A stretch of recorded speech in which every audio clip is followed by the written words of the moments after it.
Ooh, phone home. Podcast be good.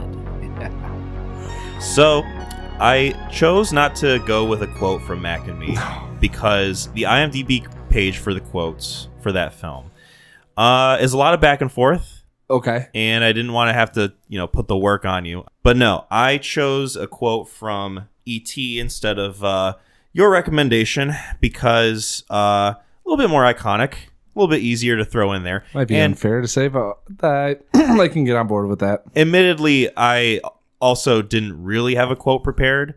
Oh. Like, I knew I was forgetting something. I'm like, there's something in the routine that I'm misstepping here. What is it? And then I sat down in the chair and was like, oh, the quote. The thing that I open the episode with usually. But luckily, E.T. did a lot of the heavy lifting for me. Nice. Because he's a nice little dude who likes to be helpful. I think, maybe? Mm-hmm. No? No, we'll find out. We'll find out. We'll talk about it. Hello, everyone, and welcome to episode 116 of the Neon Crew podcast. My name is Kyle. I'm Mac. We're back from our Oscars episode, our Best Picture escapade. We're in the aftermath of not only our 4-hour behemoth that we released, which you guys, I think, enjoyed. Got a little more views than the last previous entries, so thank you guys for that. But also in the aftermath of the Oscar ceremony itself. Yeah. Which I came over to Mac's house and watched it with him. Yep. And our predictions varied, depending on who you ask. Good to shitty. Well, so we were keeping track of the points. My buddy Drew, who was maybe going to join us, but, sometimes likes to hang out on his own, which is fine, sent me his predictions. And so we were going off of the three of us as to who was going to take home the gold, so to speak, between us. And I think Drew ended up coming on top with 18 correct predictions. Yeah. I was at 12. Yep. So I was about 50-50, I guess you could say, when it came to the categories. And then I think you had 7 correct predictions. Not to put you on blast. I'll say this. This is the last year I vote with my heart. Yeah. I'll act like I'm predicting with my wallet instead. And, even if I have hope of one of them winning, I will be a front runner and quickly ditch them in order to be right. Yeah. You're like, next year, selling out. Oh, big time. Just yeah. Frankenstein, you get all the awards. Full cynical, yep. It was fascinating how verbose you were about Frankenstein winning all the craft categories. You know what happens? It's like, as much as I try to be cool and they're movies and, this is a glamorous show and it's popularity, I still have some rooted passion. Yeah. And, I this year more so, there were a couple films where I was like, I could see that. And I liked all of them that I was like, yeah, I could see that. A couple of those films I was completely against. Yeah. Completely against, Frankenstein being one of them. Yeah, Frankenstein was kind of your Avatar way of water this year. Yeah. Where it's like anything this thing fucking wins, it's like my day quality has gone down a point. Yeah, and fuck Guillermo. Some of his films are great, but hey, we don't have to just give it to him because he threw up that film and it looks tremendous or whatever. It was, and there were, I think, maybe, what did it win? 3? It won, I think, best costume, production design, and makeup. Yeah, and I would say 1, maybe 2. I get. I could see. I think makeup is a little undeniable. Yep. And then costuming, I think it's the most costumey movie. Yeah, but I don't. Out of I think what was all nominated. They're not. You don't have to be costumey. It's supposed to fit the time. Production design was the harder pill to swallow for you, I think. Yeah, which I kind of came around on it because I've erased everything in my head, but I've heard some other people talk about it, and every time that they were talking about it, it was unbelievable sets, and I kind of thought about it, I was like, well, yeah, I guess some of the sets were fine. But you are right in that it doesn't help that a lot of what is considered a set or production design in a movie like that is a little indiscernible when it comes to the special effects and how much of it feels so artificial. Yep. And this is, of course, a movie that I like. I defend Frankenstein. You did during that time, too. But, there is sort of this hard pill to swallow when it comes to, like, are we just giving this to Guillermo because he knows how to make things look aesthetically pretty while also still having this kind of artifice about it? Yes. That was you're verbatim what I said. Yeah.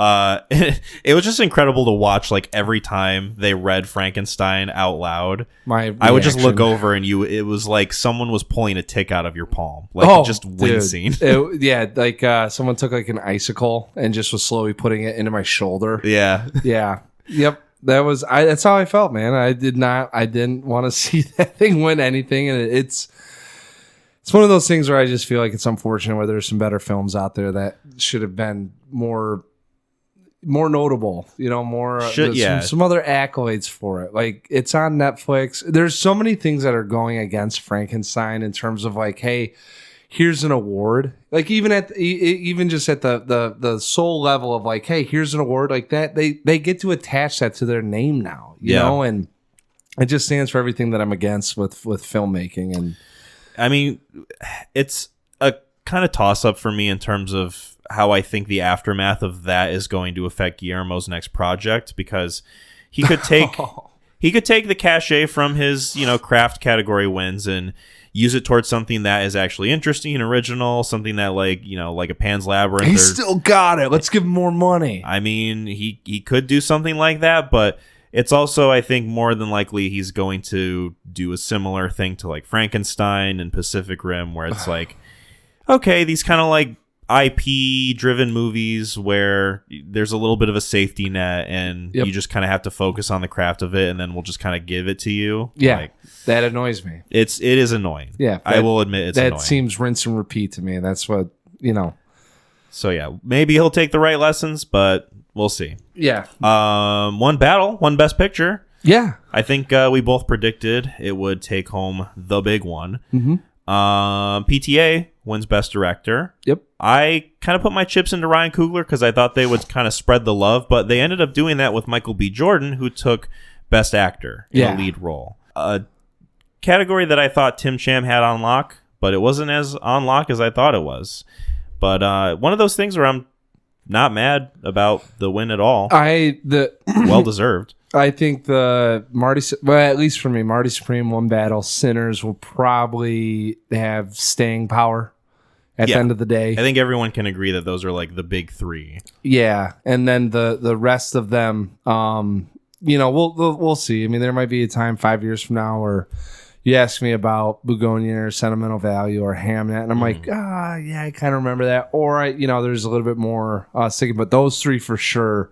Yeah, probably be able to throw on, just like, hey, I got some time to kill. Let's put on a movie that I know is going to take care of me. Jessie Buckley getting Best Actress for Hamnet. Yep. Love to see it. More so, I enjoy the win for her more so than the movie, I would say. Because I think she's great, and she's been one of my people for like the past 5 years now. Yeah, if you had some stock, you'd definitely be making some money off that. And I thought her speech was nice. I honestly thought that for the most part, the ceremony was pretty decent.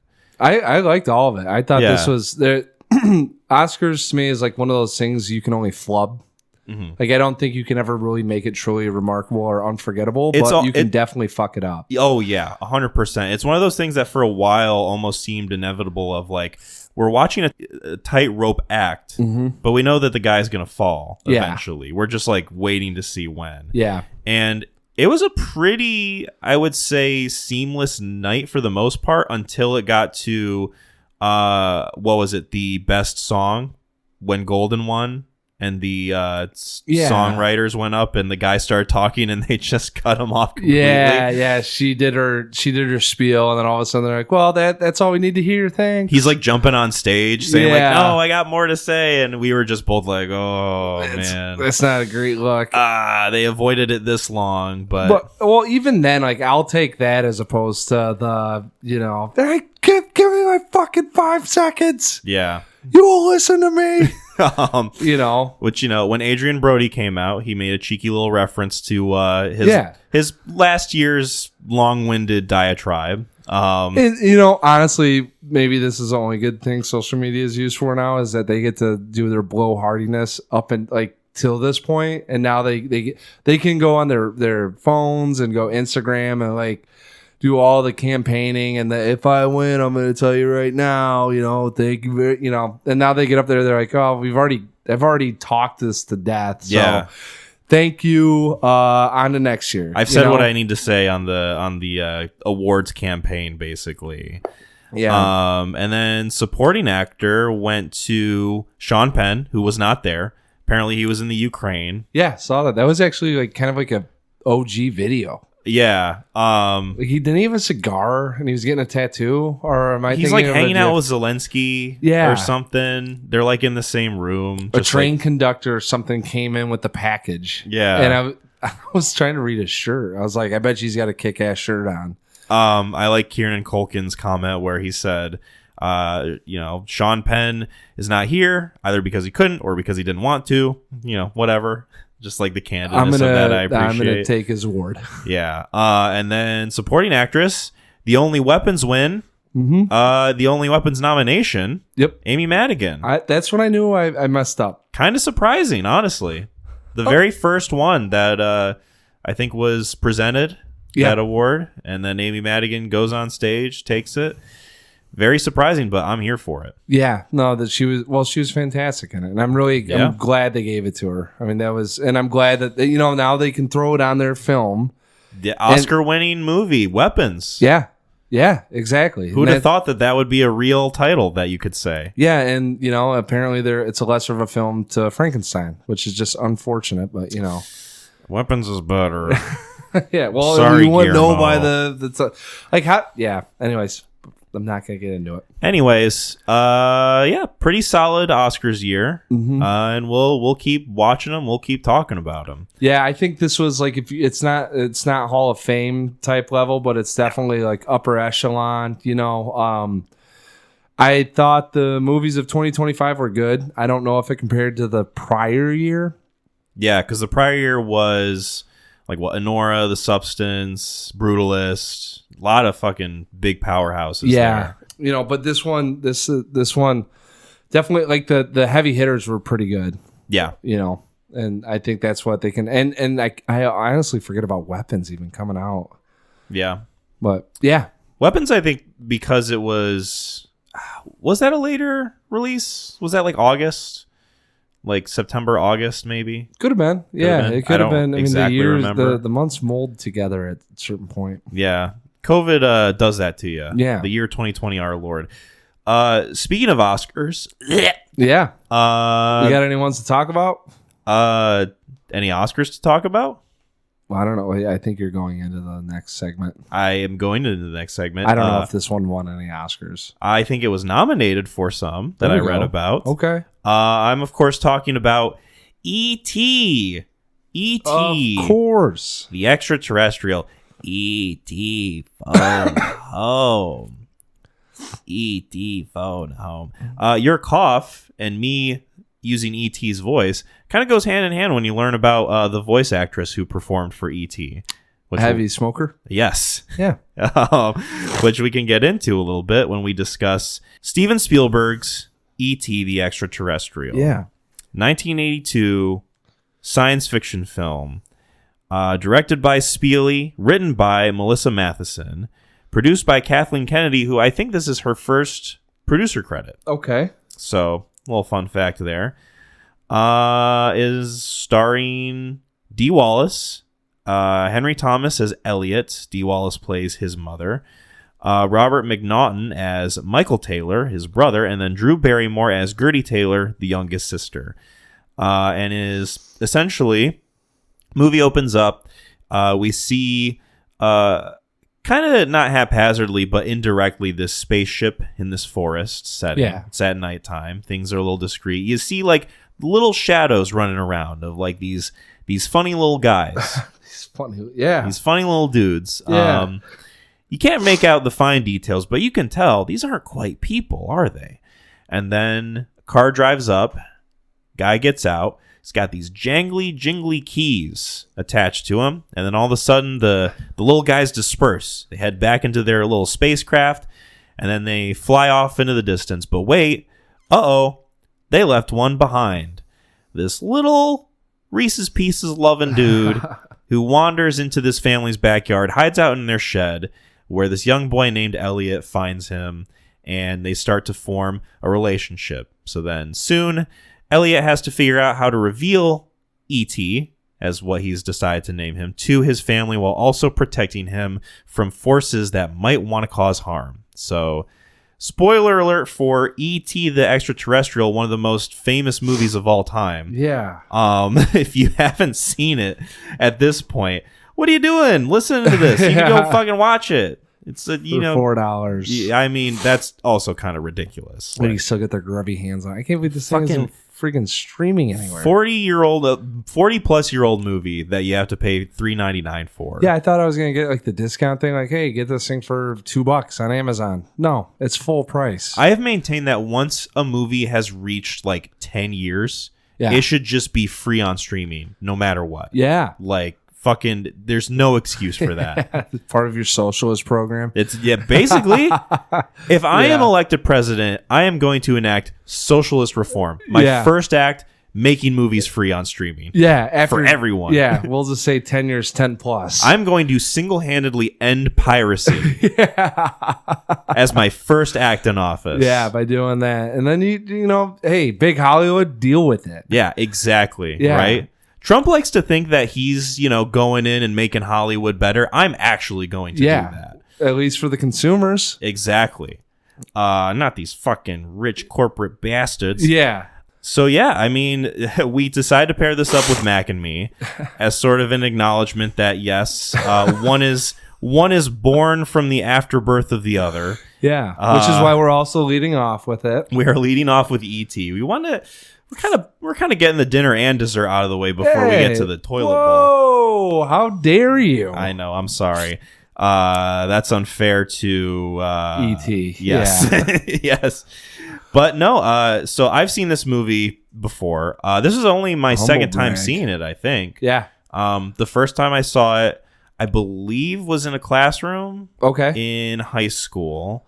I don't remember exactly for what class. I want to say it was an English class. Social studies. Yeah, history. This is what's real, guys. But no, there's like, it's one of those movies where it's such in the zeitgeist that you just kind of know things about it, even if you haven't seen it. Yeah. Like, some of the lines, what he looks like, some of the kind of story beats or like the legacy of this movie. And I mean, people who haven't seen it might even know that it's directed by Steven Spielberg, like big household name guy there, obviously. Ambient Films. I think that's his production company, right? And they pull the logo directly from, Yep. The flying bikes. Yeah. With the little guy in the front basket. Yeah. Our pal. Yeah. And I was very curious on this watch of whether or not I would come out of it totally in love with this movie. And I know that it has such a legacy. Yep. It is considered by a lot of people to be one of the best films of all time, let alone like maybe the best Spielberg movie. And I was totally ready to just kind of embrace this as like, yes, win me over. Like, not that it needed to win me over at all. Just like E.T.'s trying to win you over. Right. Yeah, they need to do that. He's begging for it. Yeah. Stamp of approval by Mr. Yates. Yeah, right. Can't do anything without it. But no, I was just curious as to like, okay, how would this movie resonate with me? Yeah. Would I be able to like look past some of the, a little bit more blatant practical effects stuff? Yeah. Would I be able to like connect with what's going on at the very least with the characters and like how their relationship with E.T. unfolds? And I gotta say, Mac, this movie's good. Really? The movie's good. Hot take. Yeah. Hot take. Yeah. I think E.T. is a good movie. Wow. There you go, Mr. Spielberg. It sounds like you just got your stamp. It's not my favorite Spielberg. I think I gravitate. I know. Here's the butt. The qualifiers. I gravitate more towards like some of his like kind of more emotionally driven, heavier stuff. Yeah. Like Schindler's List, Saving Private Ryan. Yeah. Like that stuff's at the top of my list. Right. But I think this one, it's kind of an undeniable entry in the film canon. And, you know, it's a little bit trite of me to say that, but I think it's true. I think it's honestly just like undeniable how much of this movie works, how it just happens to like be the best version of itself, I think, in my opinion. Yes. And obviously, like, I don't think it's perfect, and we can get into some of the more kind of shaky elements of it, but overall, fun hang. Yeah, good time. So I don't remember much of the film. Like I think it's not American Werewolf in London or Jurassic Park or Aliens. So in terms of the kick-assery, did not live in my head. So watching it again was very refreshing. Like you said, some of the beats, at one point I was not on board with it. It was just, it didn't feel like it was, what do you say? It doesn't hold up, if you will. And then the story kind of started kicking a little bit. Mm-hmm. And it brought me back on board. But yeah, it's like you said, it's undeniable and that it's good. I don't think I'm as high on it. Well, what's your relationship with Mr. E.T., Mr. Extraterrestrial? Just all the shit that everyone else knows. Did you watch it as a kid? Yeah, I had to. I mean, it was probably around 10, 11. But once again, like Jurassic Park was my first Spieley movie. And then Indiana Jones and the Temple of Doom, probably the second. Yeah. And then Indiana Jones, and then you got Saving Private Ryan.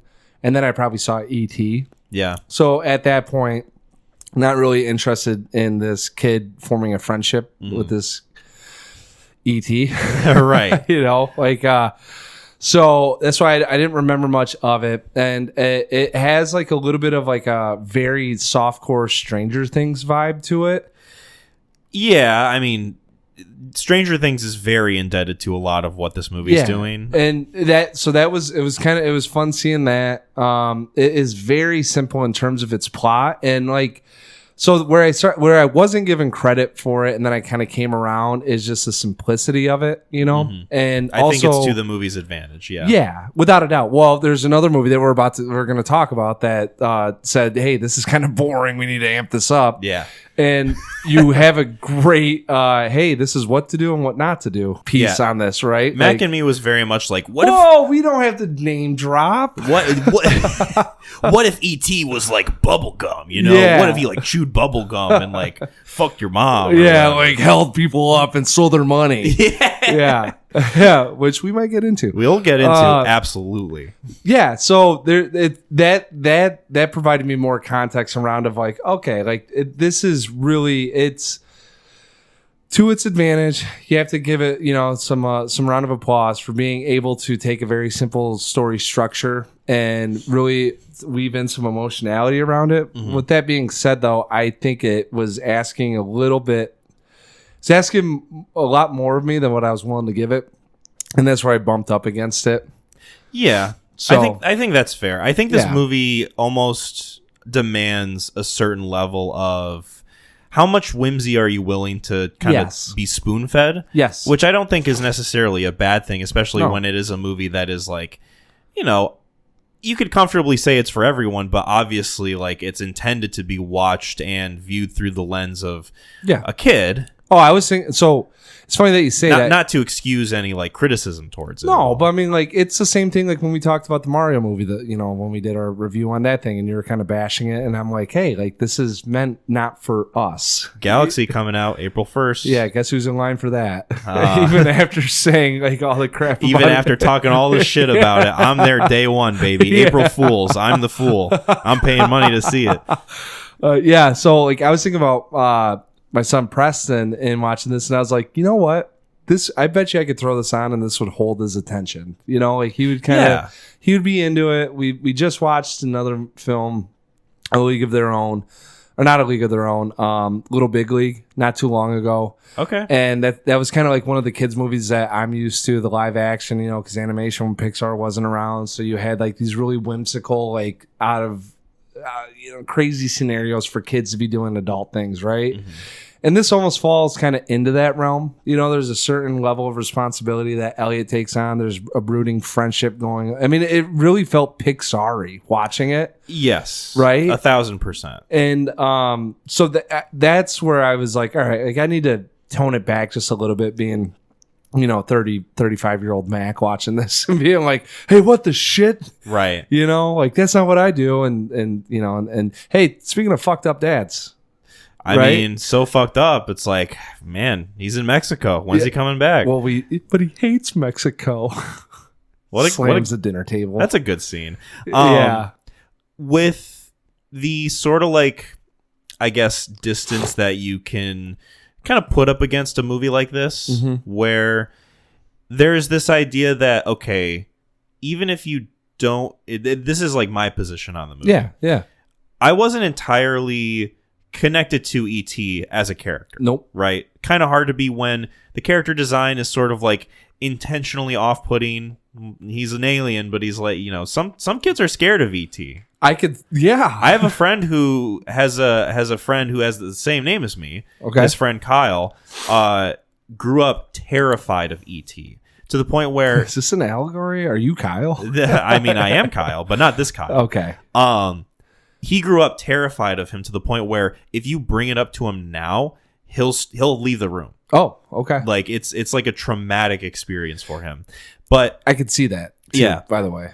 As a 31-year-old man watching this movie, you were also afraid. Very hiding, shivering under the blankets.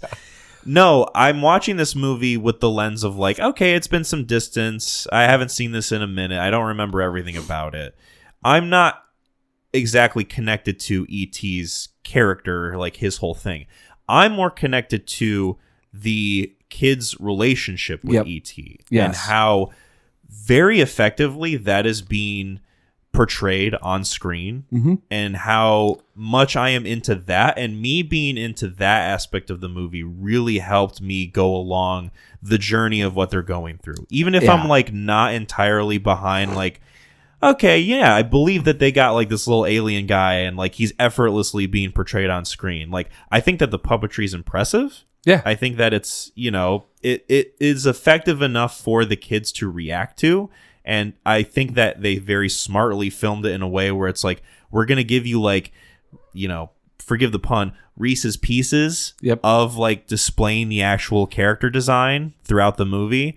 You know, we're going to like kind of piecemeal it here and there until it's like a little bit more prevalent. Yeah. For me, a lot of the heavy lifting was the kid performances. Yeah. And like that, coupled with their relationship and like how it's written out through the movie with E.T. Yeah. I think is my favorite part and the most effective thing that this movie has going for it. It's doing like a little bit of heavy lifting when it comes to like, we got to get these kids to, you know, establish a connection with this puppet. We have to portray it on screen in an effective way. I think it makes it more impressive that they managed to do that with the way that it all turned out in the time period this movie came to be. No, I agree. I think from a 1982 standpoint, I would say rather impressive. Like I you know, like we talk about, we go back and like if you didn't have the knowledge of seeing what you've seen, right, and you were able to at that time period throw this on, very believable. The relationships feel believable. The kid actors do a phenomenal job. I think they're fantastic. Yeah, and I guess my issue was just I just could not.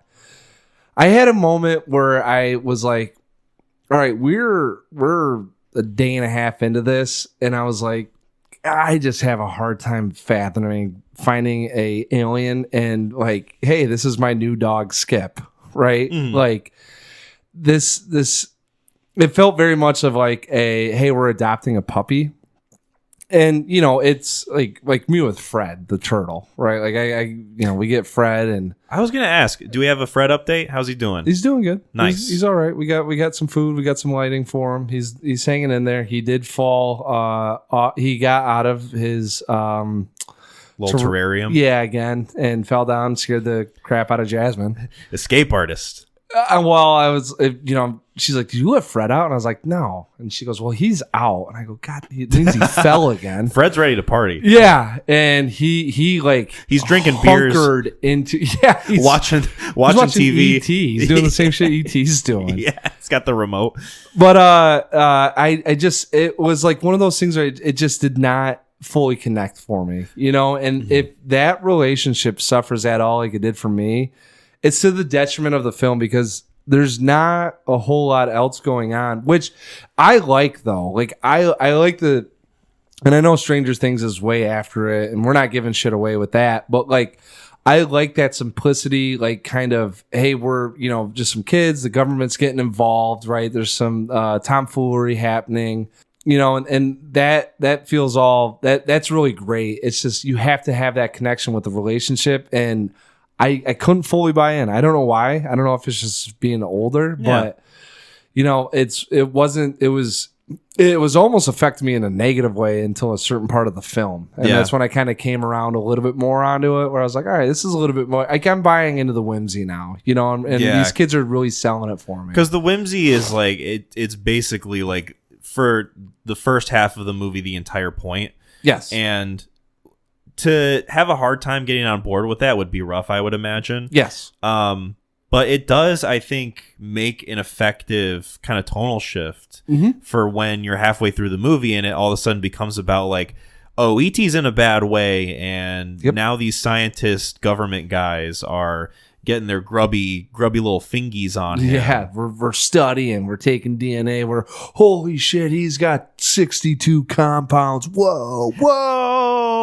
I think to me, if I'm like watching this movie and I'm thinking, okay, this is sort of like going from the perspective of a kid and like his point of view on the world and like, having this idea of like, because I know Spielberg, when he conceptualized this, it was based on like him having an imaginary friend to cope with his parents divorcing. Dude, I literally took this as like yeah.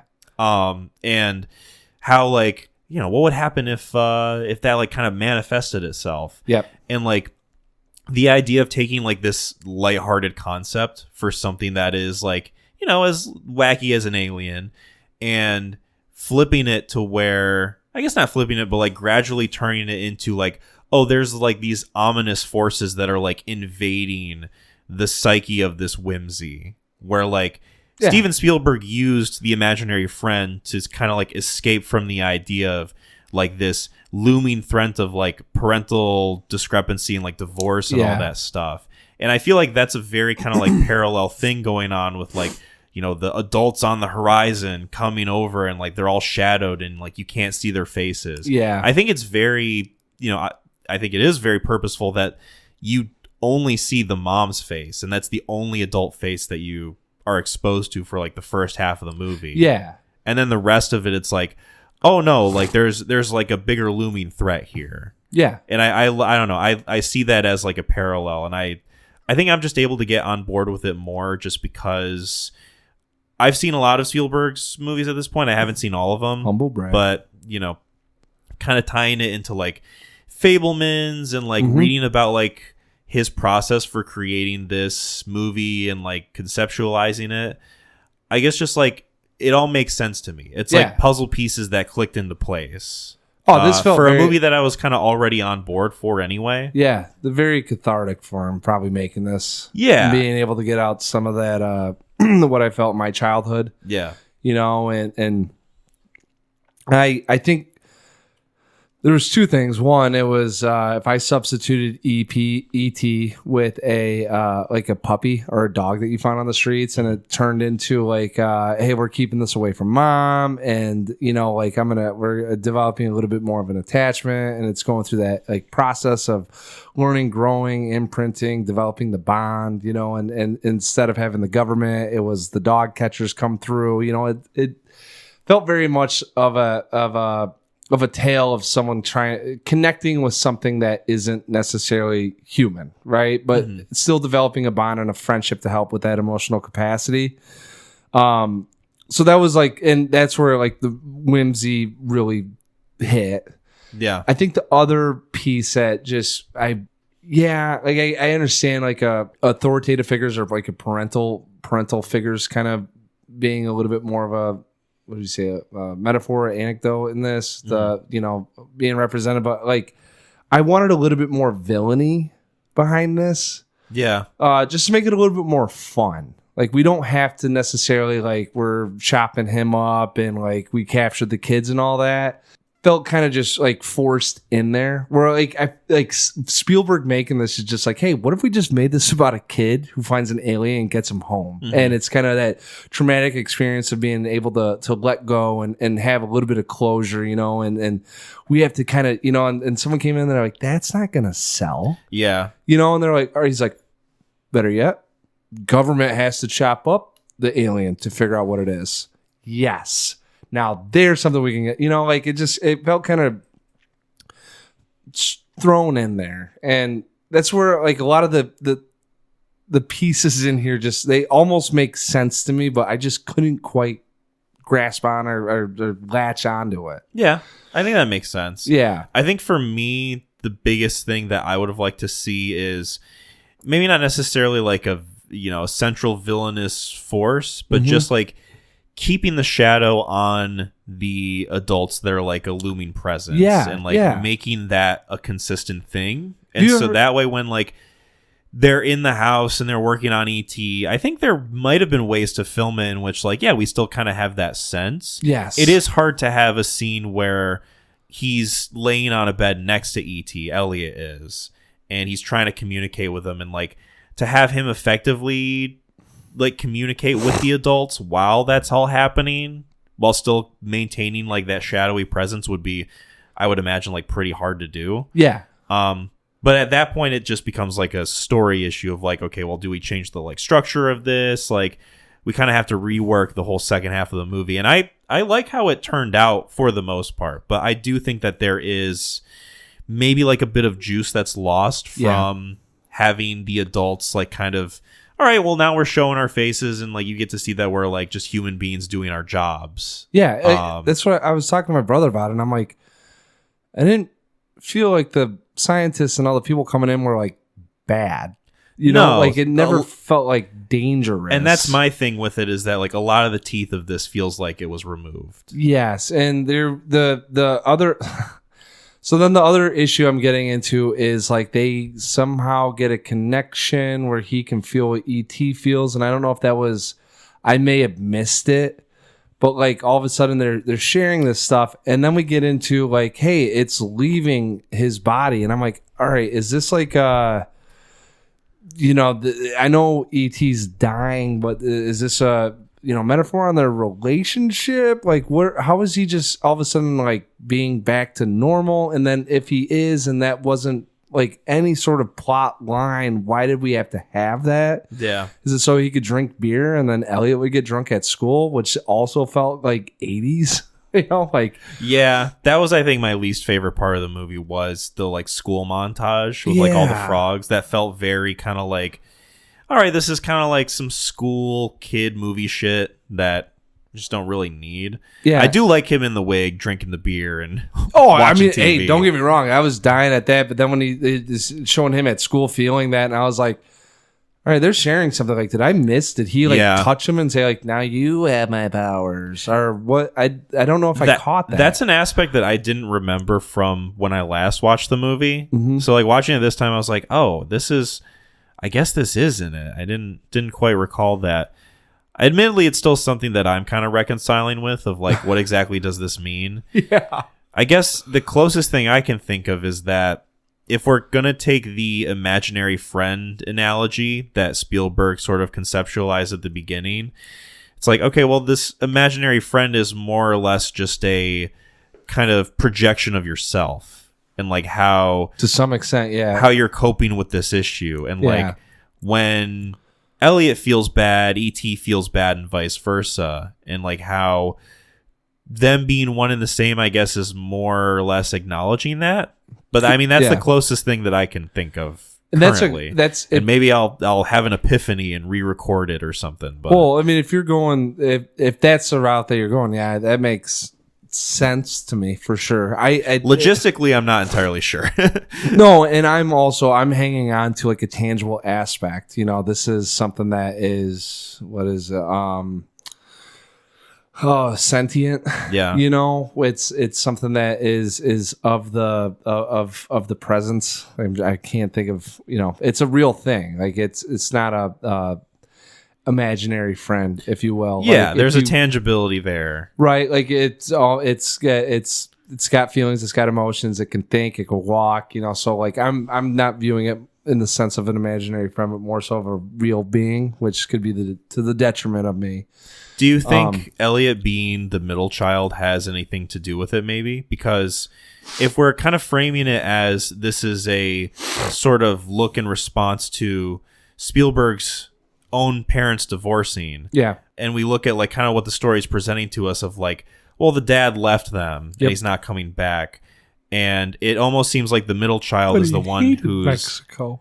right. Other than the wife, it seems like the middle child is the one who's maybe most affected by it, while maybe not fully acknowledging it, because the older son at this point will be old enough to like, okay, you can kind of better handle this emotionally, and then the youngest daughter, played by Drew Barrymore, is young enough to where she maybe doesn't even remember him, or like, you know, the trauma of that. And I don't know when they got divorced or separated. That's right. another. And I'm purely just speculating on like trying to find a connection as to why E.T. and Elliot have that connection. But I think you're spot on with the thinking of the Fablemans. Like if I remember right, there was 5 or 6 of them. And Steven was right in the middle of that crew, right? Or was he the youngest? Spielberg was the oldest. Oh, he was the oldest. Yes. So it may have he was the oldest, and he was the only boy. Yeah, and so I mean, I think having it at having the middle child and at the focal point of his emotionality and being able to understand the situation, but not necessarily have enough EI to work around that, you know, is why you'd probably develop some of those traits of imaginary friends, not, you know, socially maybe feeling more of an outcast, you know, not being able to connect with others because there's something that is brooding, you know, where, like you said, the older son, even when it happened, he's gotten to a point of either closure, acceptance, or being able, I don't know about forgive, but like his response to the situation, he can rationalize it more, right? He has a better understanding. Gertie and the whole thing, being the youngest child, is probably going to, she won't be where Elliot's at because she has her 2 older brothers. She probably, you know, there's a little bit of a parental figure there, especially within a male sense with the oldest brother, you know, so she won't be maybe as affected. Whereas Elliot being in the middle, this both sides know what happened, not smart enough emotionally, or, you know, young, you know, he's just a young kid to be able to figure out how his emotions are impacting him. Yeah. Right. And that's where that dinner scene plays out really well. Yes. And that you can see that he is obviously impacted, but also there's some blaming of the mom with this and just not necessarily feeling what other people are feeling with it. And that's where, it makes sense. This thing comes in and you're able to bond with it. And there's where it feels kind of Pixarian.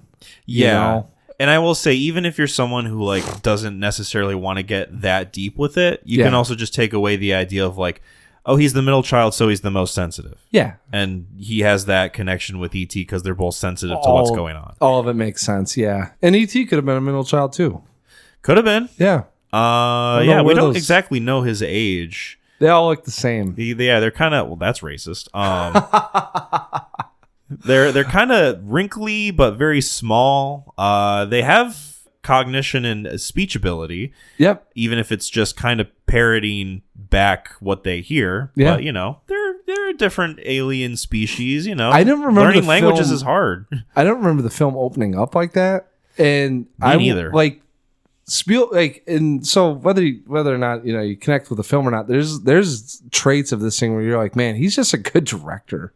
Yeah. Like that opening sequence in the woods, and there's no dialogue for 10 minutes, and you're watching everything. And it's so like low stakes. The first like 15 to 20 minutes I'm watching this movie, I'm thinking to myself, oh, is this going to fucking rip? Yeah. Like, is this going to be like high up on my Spielberg ranking now. Dude, so Cool Hand Luke there's a sheriff in Cool Hand Luke, right? That plays like the villain. I think he's only got like 8 lines in the whole thing, right? He plays that ominous figure. And the man with the keys, I was like, this guy's gonna come in and he's gonna be like, well, hello. Yeah. You know, I'm like this guy's gonna be a force to be reckoned with. Yeah, like just totally like we're abducting ET. We've got these cynical plans on experimentation, you know, and that's where there was these moments here and there that just would lose me. And that was one of them because they set it up so perfectly. He's got the keys jingling, right? And you hear it and he's like looking off and it's a shadowy presence. And it's like, what is that guy up to? What does he know that we don't know? You know, what's his end goal here? He knew the aliens were going to land, right? Like they have all this tech to determine like where they can find him at. Like he's like government's up to something, you know, and then it's just like, we got to save the kid. Yeah. it is very, it does kind of take some of the energy and heat off of it when you have like such an amount of aura when he's on screen, or as the kids say, aura. Yeah. Keys is aura farming, and then when you see his face, it's like, oh, this is Greg. This is Greg from down the street. I've seen him before at the supermarket. Yeah, no shade at the guy who plays him. Who plays Keys? Peter Coyote. Oh, Peter that's a Coyote. hell of a the dude. What killed me is I'm like, oh yeah, they're blocking off like astronaut suits coming into the house, right? It's like this is a very Star Wars vibe to it too. John Williams, he did the Star Wars score, didn't he? Yeah, and I mean they obviously make Star Wars references too, like the kid who's dressed up as Yoda for Halloween. Like the score in this thing he's showing him Star Wars action figures. Yeah, and like even some of like the sound effects, the score, like very like I'm like this feels heavily indebted to Star Wars for some reason. I don't know. Him and Lucas are best pals. Oh, okay, that makes sense. Yeah. That I should have thought of that. And this movie, I believe, earned more money than the original Star Wars did, making it at the time the highest grossing movie. Which this is like a family feature at that time. Like I can't imagine even like moms and dads would probably be like, yeah, I'll go and check this out. You know, like this seems pretty fun. Oh, that's wild and zany. But you know, the astronauts come in and you know, they're invading the home. They're setting up all the shit, right? And you're just like, oh, what are they gonna do? And then the guy with the keys, you're like, that's him. And he comes in, he goes, Elliot, I know he's a miracle. He's been brought to us. You can help him. Mm-hmm. And I'm like, yeah, he's fucking tricking him. And he's like, yeah, I'll give you a second with him.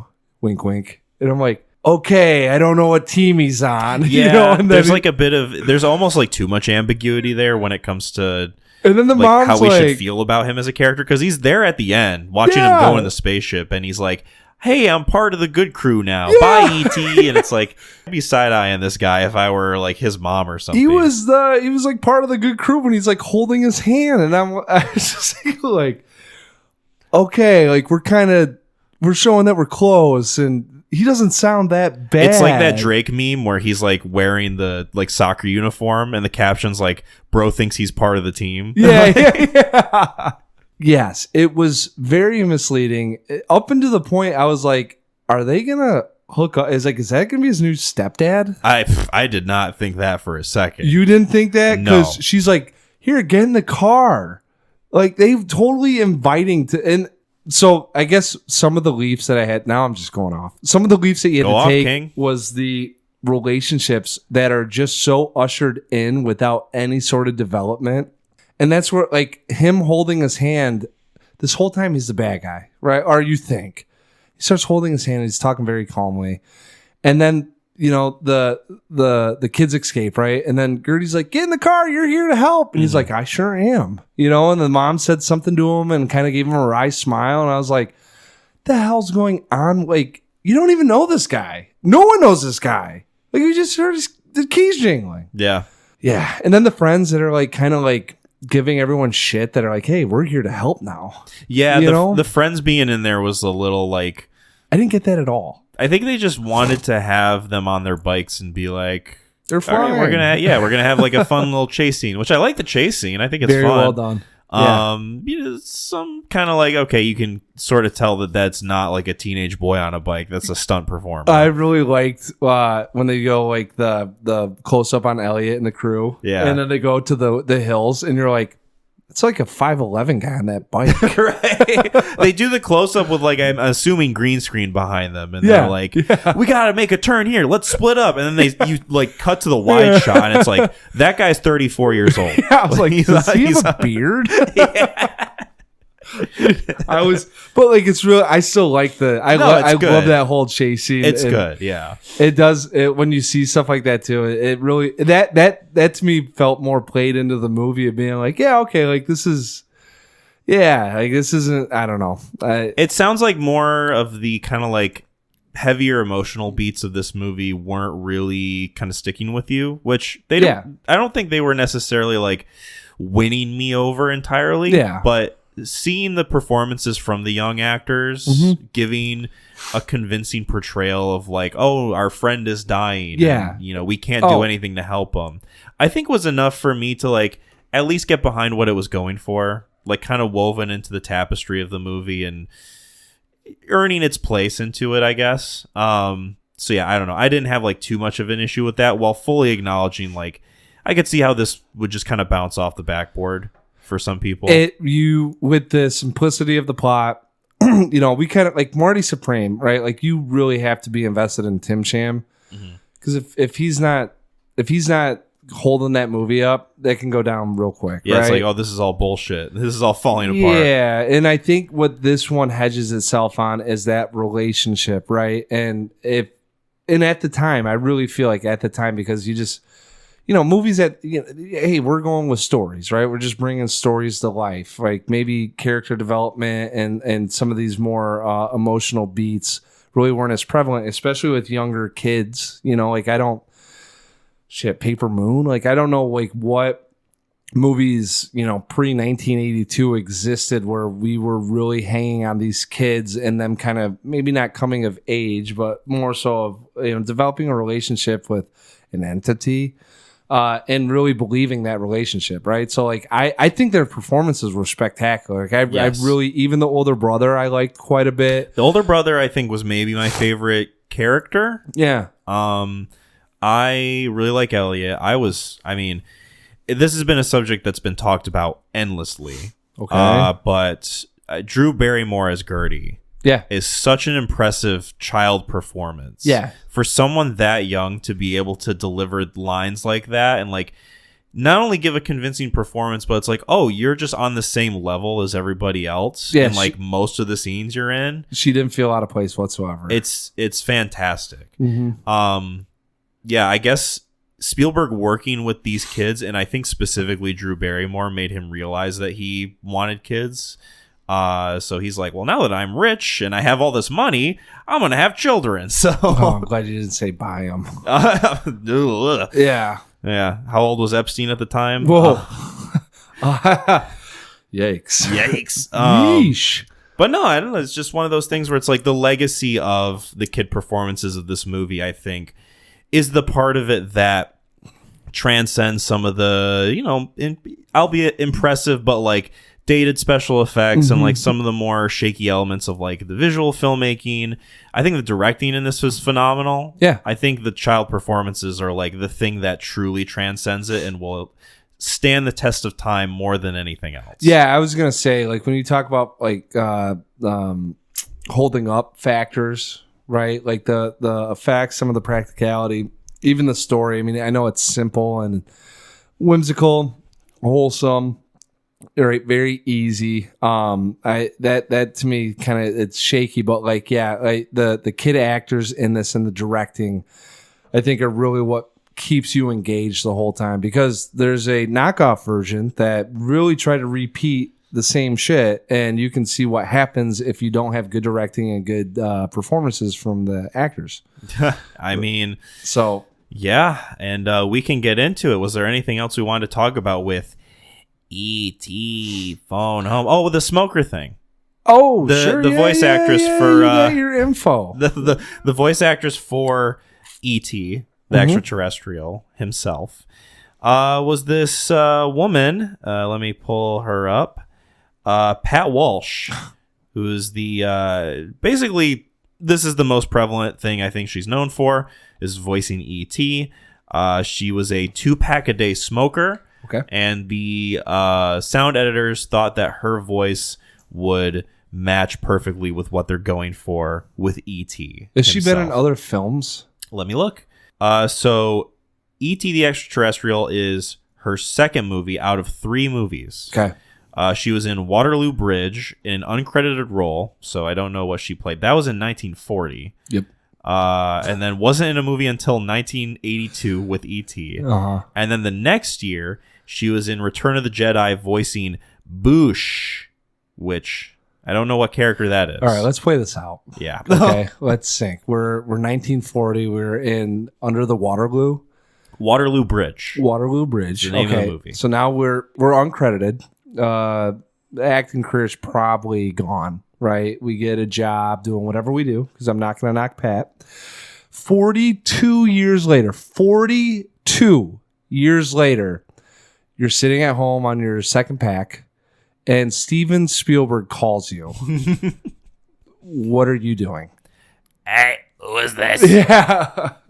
Hello? What? E.T.? E.T. phone home? Yeah. Oh, no, we got our lines. Thank you, Pat. And then they hang up. Like, I can't imagine what the fuck. It was like, hey, we got to let's get 100 people in here and listen to him do the voice and have her land on it. Yeah. Quite zany stuff. She was a radio soap opera actress. Oh, okay. So I think that's how she kind of cultivated Meet the a career. Fablemans. Spielberg listened to her, and that voice just deteriorate over time. You're right. Maybe that was his imaginary friend with that voice. Yeah, you can hear it as it's playing in the background while he's like talking to his little invisible buddy. You know, the recognizable voice of Pat Walsh. Yeah. What? Steven Spielberg? Oh, I can't imagine, man. I'm hoping for the day that I'm just sitting around, 42 years later and get a phone call from someone. one more thing I think we should touch on. Okay. Is that Steven Spielberg did at one point develop a sequel to this movie. Yeah. It was, I think, going to be set on E.T.'s home planet, at least in part. And I don't exactly know of any more story details about that. I know that a lot of what was written was transposed into the E.T. ride at Universal Pictures. So if you guys want to experience the closest thing to what an E.T. sequel would have been, I guess check out that ride, where you kind of go through and you learn about like his people and like all the plant life on his planet and all that stuff. Yeah. Two things. One, personal. One, little fun trivia. Mm-hmm. The personal side is I thought this movie was mid, pretty much up until they escaped the scientists. I turned around. Like I was like, I mean, both Mac and me and E.T. I was like, I'll throw on at the same pace. But I think for me, it really did turn around once we kind of got to a little bit of the scientists stepping in and the escape and all that. Like I bought into the whimsy. Mm-hmm. Second piece. You may have heard about a little video game called E.T. Oh, yes. We would be remiss not to talk about We this. had to, because I don't remember what we watched that I learned about this thing. But it's gone down in lore, right? For being one of the worst video games ever made. It's a more event in history that lives in infamy. Yeah. So from what I read, the details are admittedly a little fuzzy, but from what I remember, it was Atari who was licensed to make an E.T. video game. Yep. And they thought if we rush the production of it and have it released close to the movie, then we're gonna sell fuck tons of it. Yeah. And so let's go corporate America. I think it was something like they, with a team of like fucking 6 people, which is like insanely small. Yes. Even for video games developed at that time. Oh. Made a video game in like 12 hours or something, like less than a day. they had to like turn around and make this hold thing. on. 5.5 weeks. Okay, Which so, is like if we're talking in terms of like you got a month, it would be which is like a day. which is still mind blowing how short of a time frame. 5.5. Yeah, that's insane. And you can't even get someone trained in 5.5 weeks. it got such not only super poor reviews, like horrible reviews. It was also just broken beyond comprehension. Like you really honestly couldn't even play the game properly. Like you were just like fucking stuck or like locked into it or like whatever the hell. It was like glitched to shit. And so they didn't sell like most all their copies. Like no one fucking bought the thing. And so they ended up dumping it in the desert in a hole and like burying all the cartridges in New Mexico. Right? Yeah, in New Mexico. Yeah. So if you come across a cartridge of E.T., it's like one of the rarest things to find in like video game lost media, right? Yeah, I don't know. It's like my understanding of it. So 1,300 cartridges were recovered. 728,000 cartridges were buried. Jesus, yeah. So this game came out in 1982. Yeah. Yeah, look up gameplay of this. It is, even for the time, pretty like shoddy and inexcusable. You had Mario Brothers and Donkey Kong out at around this time, even before this. So it's like good games exist, right? Dude, this is one of the longest things I've seen on Wiki for a video game. Yeah. Which tab are you on? I'm clicking. I'm trying to see if I can collect any sort of information. Yeah. Yeah, so we'd be remiss not to talk about, and that's ladies and gentlemen, that's how the pendulum swings both ways. You have one of the more well-renowned movies of all time made, and simultaneously make one of the shittiest games ever made. Considered one of the worst video games of all time, as well as one of the biggest commercial failures in video game history. Yeah. Only 10% of the cartridges were ever recovered. Yep. So yeah, I'm glad you brought that up because that is an important piece of ET lore that we needed to talk about. And that came out of I think didn't we watch something where it was Atari based or they were video game based that they talked about that game in particular? I saw that there was a documentary called Atari Game Over. Now I don't think I've seen it. No, what was we didn't watch the one about the Donkey Kong, the guy setting the record for Donkey Kong. Oh, Fistful of Quarters? Yeah. I have seen that documentary years and years ago. Yeah, I think it was I would bet it was talked about in that. It was probably like an anecdote or something. Yeah, to like make a comparison between that and Donkey Kong. This is where it could go wrong. Right. It's not always fun and games with video games.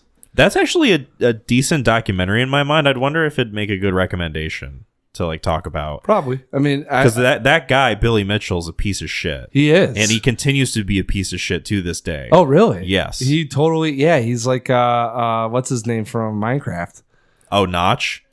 Yeah. That's the creator of Minecraft. No, not Notch. The guy that played Momoa.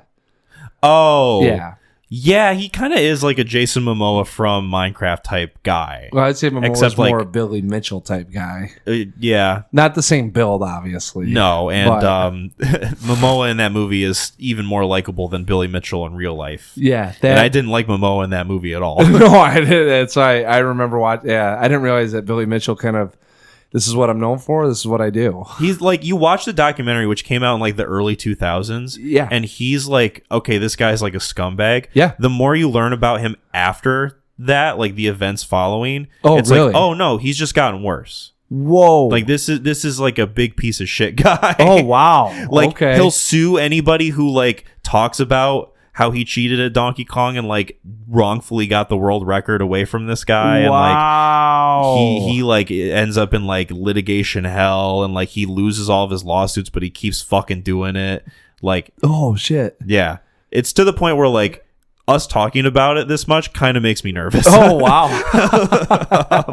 Luckily, Not many people listen, so Yeah. I don't think we'll have to worry too much Well, about. until we get those court papers. And we also never said that he cheated or did anything like that. That's true. Yeah. That's true. We're not subject to libel or Yeah. slander, whichever it Defamation. is. Defamation. Thank you. Or Shall it we- could be liable too. Yeah. Shall we Anyways. get into ratings for Yeah, E.T.? I go first. What did I? Yeah, good points about this film. Well made. This is a 1982 picture that I feel like it could be updated to like the 90s. You know, you do get lost with some of the practical effects, some of the costume, makeup, whatever you want to call it. But I really did like the simplicity of the story. This is very much of a kid's imagination. You know, like it was kind of fun thinking about my son and, you know, like, oh my God, I wonder if this is going through his head when he's out in the, you know, in the backwoods running around, you know, and he's got his little story that he's crafting, you know. And there's something it really feels of that ilk, which I give it props for because a lot of films can go wrong in that sense. I didn't necessarily buy the relationship building in the movie. Not the performances are great. It's just really, it's all just kind of right there. Just couldn't connect with it. And I wonder if it's because I'm, you know, older age. Yeah. But regardless, I mean, I had this at a 7 out of 10. Like I thought it was, like I said, I thought it was mid. I was like, I don't know what everyone's buying on. And then What's everybody snorting? yeah, and honestly, I thought this thing was gonna end right when we kind of got to like before the scientist showed up and he started dying. I'm like, all right, we got the third act coming here now, so let's see what happens. And it didn't sweep me off my feet, you know, but it gently laid me on the couch. Didn't sweep you off the bike? Yeah, but I mean, like I appreciated some of those moments, and they're very iconic. And I try not to knock moments that are iconic. They've stood the test of time, and especially when you think about, you know, some kids that are in elementary school, middle school, and hey, we've got an alien on our bike and we're kind of flying around, and you know, it's the ambient logo itself is pulled right from this film. I mean, and that thing you see everywhere. So I got it at an 8 out of 10. Nice. Yeah. Nice. I kind of thought you were going to go lower, but you like to see it. You like to see it. No, I think this is a kind of undeniable film in movie canon when it comes to filmmaking and Steven Spielberg's whole filmography. It obviously like stands amongst some of the best that he's done. In terms of like my personal feelings about it, I was happy to rewatch this. It's always a pleasant watch. I think some of what I kind of lack in terms of the connection of the character of E.T. itself, not only is like some of the more practical effects, which are impressive, admittedly, like they're very impressive, especially for the time. Yes. But it also just kind of has to do with the amount of presence that this movie has in the culture. You know, just like going into this, you already know a lot of like what this movie's deal is, like the plot beats, the character relationships, and I wonder if that has anything to do with some of the difficulty in connecting with what's going on because there's already that expectation of what's going to happen. But regardless, I think that the kid performances elevate this movie to another planet, so to speak, maybe E.T.'s planet. Whoa. I think that the directing of this is just undeniable. Steven Spielberg, there's a reason why he's like the household name director. If you like ask any bumfuck in the middle of like rural Michigan, like name a movie director, Spielberg is probably who they're going to spit out if they know any. I doubt they would pull like Robert Eggers or Ari Aster or whoever. We're gonna do that test one day, and I can't wait to see the egg on your face. We're gonna the Eggers on my face. Gus Van Sant. We're gonna go out to Lars von strangers Trier. in rural Michigan and ask them. and they start naming indie films you haven't seen. Right, Now or they'll just shoot us. That's the anxiety talking. Yeah, the anxiety that the Safdie brothers give me. Yeah, No, I think this is always a fun hang. I'd never have a bad time watching. always E.T. this is your second time seeing it. Yeah, and each time was a fun hang. The consistency, it's there. Max calling me out on my BS. Speaking of acronyms, I think E.T. is good. Yeah, 8 out of 10. nice. Okay, we kind of different ways to get there. I know I bashed it a little bit more, and yeah, just some of the connection. But like once again, I mean, undeniable. I hate using that word about a craft or someone doing well, but like it is an undeniably good film.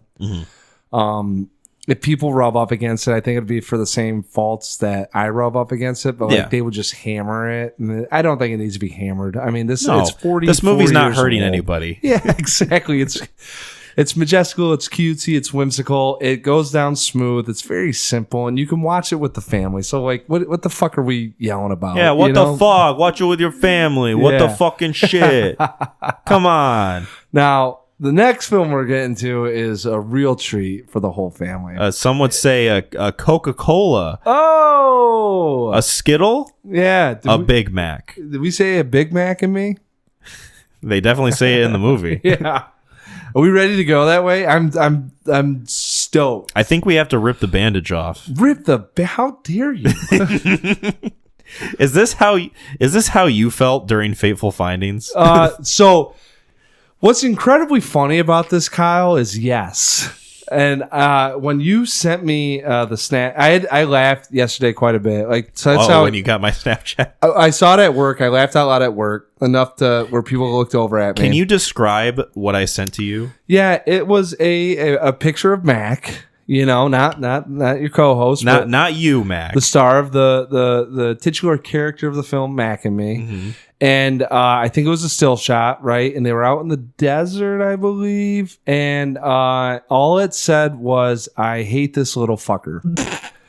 And I had such a great chuckle out of that. And then that was the first thought I had. I was like, wow, this might be our Fateful Findings moment where I call you on your shit for liking that film. And it makes more sense to me that you actually may like it for all the wrong reasons. All the wrong reasons. Hey, if it's wrong, I don't want to feel right. So I'm stoked. We are going to talk about Mac and Me. All right. Well, Mac and Me are going to talk about Mac and Me. Take it away. So Mac and Me is a 1988. This took 6 years. Tubi tried telling me this shit was 87. And I looked and I'm like, Tubi, you're lying to me. That's the folklore that Mac and Me has generated. A 1987-88 film. No one knows. That's the mystery of Mac and Me. Film directed by Stuart Raffle. Written by Stuart Raffle. Yeah, and I lost the raffle. Steve Feck. Wait, that's not a... That, oh, man. If... oh, God damn. Ric Flair had a brother. Yeah. Steve Feck. Starring... these are... The only person you might recognize is Christine Eversole. And I believe she was in Licorice Pizza. And... Okay. Who was she in Licorice Pizza? Do you remember when they go and do the commercial or the show? I think she's the mom. Okay. Vaguely. Yeah, she's been in... Christine Eversole has been in Amadeus, Richie Rich, True Crime, The Wolf of Wall Street, Licorice Pizza. Like, she's had a career outside that. She might be the only one that escaped this thing. She's the only one I liked looking at. Yeah. Humana. I was into it. Young Christine Eversole. Jonathan Ward plays Michael Cruz. Jade Caligari plays Eric Cruz. Chrissy Eversole's Janet Cruz. And then just other people that are just in this thing. Just other bodies thrown into the no pile. one that you'll recognize. I think everyone... I don't think they realized they were signing a death warrant. But anyways... Let's get into the film. Let's start Mac and Me. This fucking poster I'm looking at is already making me upset. God, so Mac, the movie starts out, and it's a little bit different than E.T. So, you know, it's definitely not pulling on the same strings yet. NASA, we get a spaceship that lands on Mars, and we find out there are creatures, there's living beings on Mars. These, God, I don't even know how to describe the Max. Oh no, I wouldn't know. The almost fuckers. like if you had a blister that came to life. Yeah. You know, just like oozed off your body, Just like overinflated. transmorphed. Yeah, like if you could inflate the thing. Yeah. And we've developed the technology to these beings off of their space planet, the Mars. I'm just letting you know right now, I'm putting reverb on you saying suck. Yeah. Yeah, it's happening. And we bring him back to the United States, and obviously you can do that in the blink of an eye. Yep. And only takes less than a day. Yep. It's really great in that way. It doesn't take that long to get to Mars. And they bring him out, and all of a sudden, these creatures are like, whoa, this is so crazy. And they make their escape. And the poor creature, Mac, one of the Macs, the youngest Mac. Yeah, the youngest is separated from the clan. And lo and behold, here we are. The hero of the story is sitting there in his car drinking a soda with his mom and his brother. And they're complaining about traffic and, this extraterrestrial being, the Mac, somehow makes his way into the car, unbeknownst to the family. And they are now housing essentially a fugitive. And the story, now we get into the suburbs. We find out it's a lonesome mom with her kids. Oh, wow. Look at that. Lonesome mom with her children. In the suburbs. I'm pretty sure filmed exactly where E.T. was filmed at. And the story kicks off from there. We start learning about the fortunes, if you will, of Mac and... was it Jade Calgary who plays with his name? Eric. Yeah.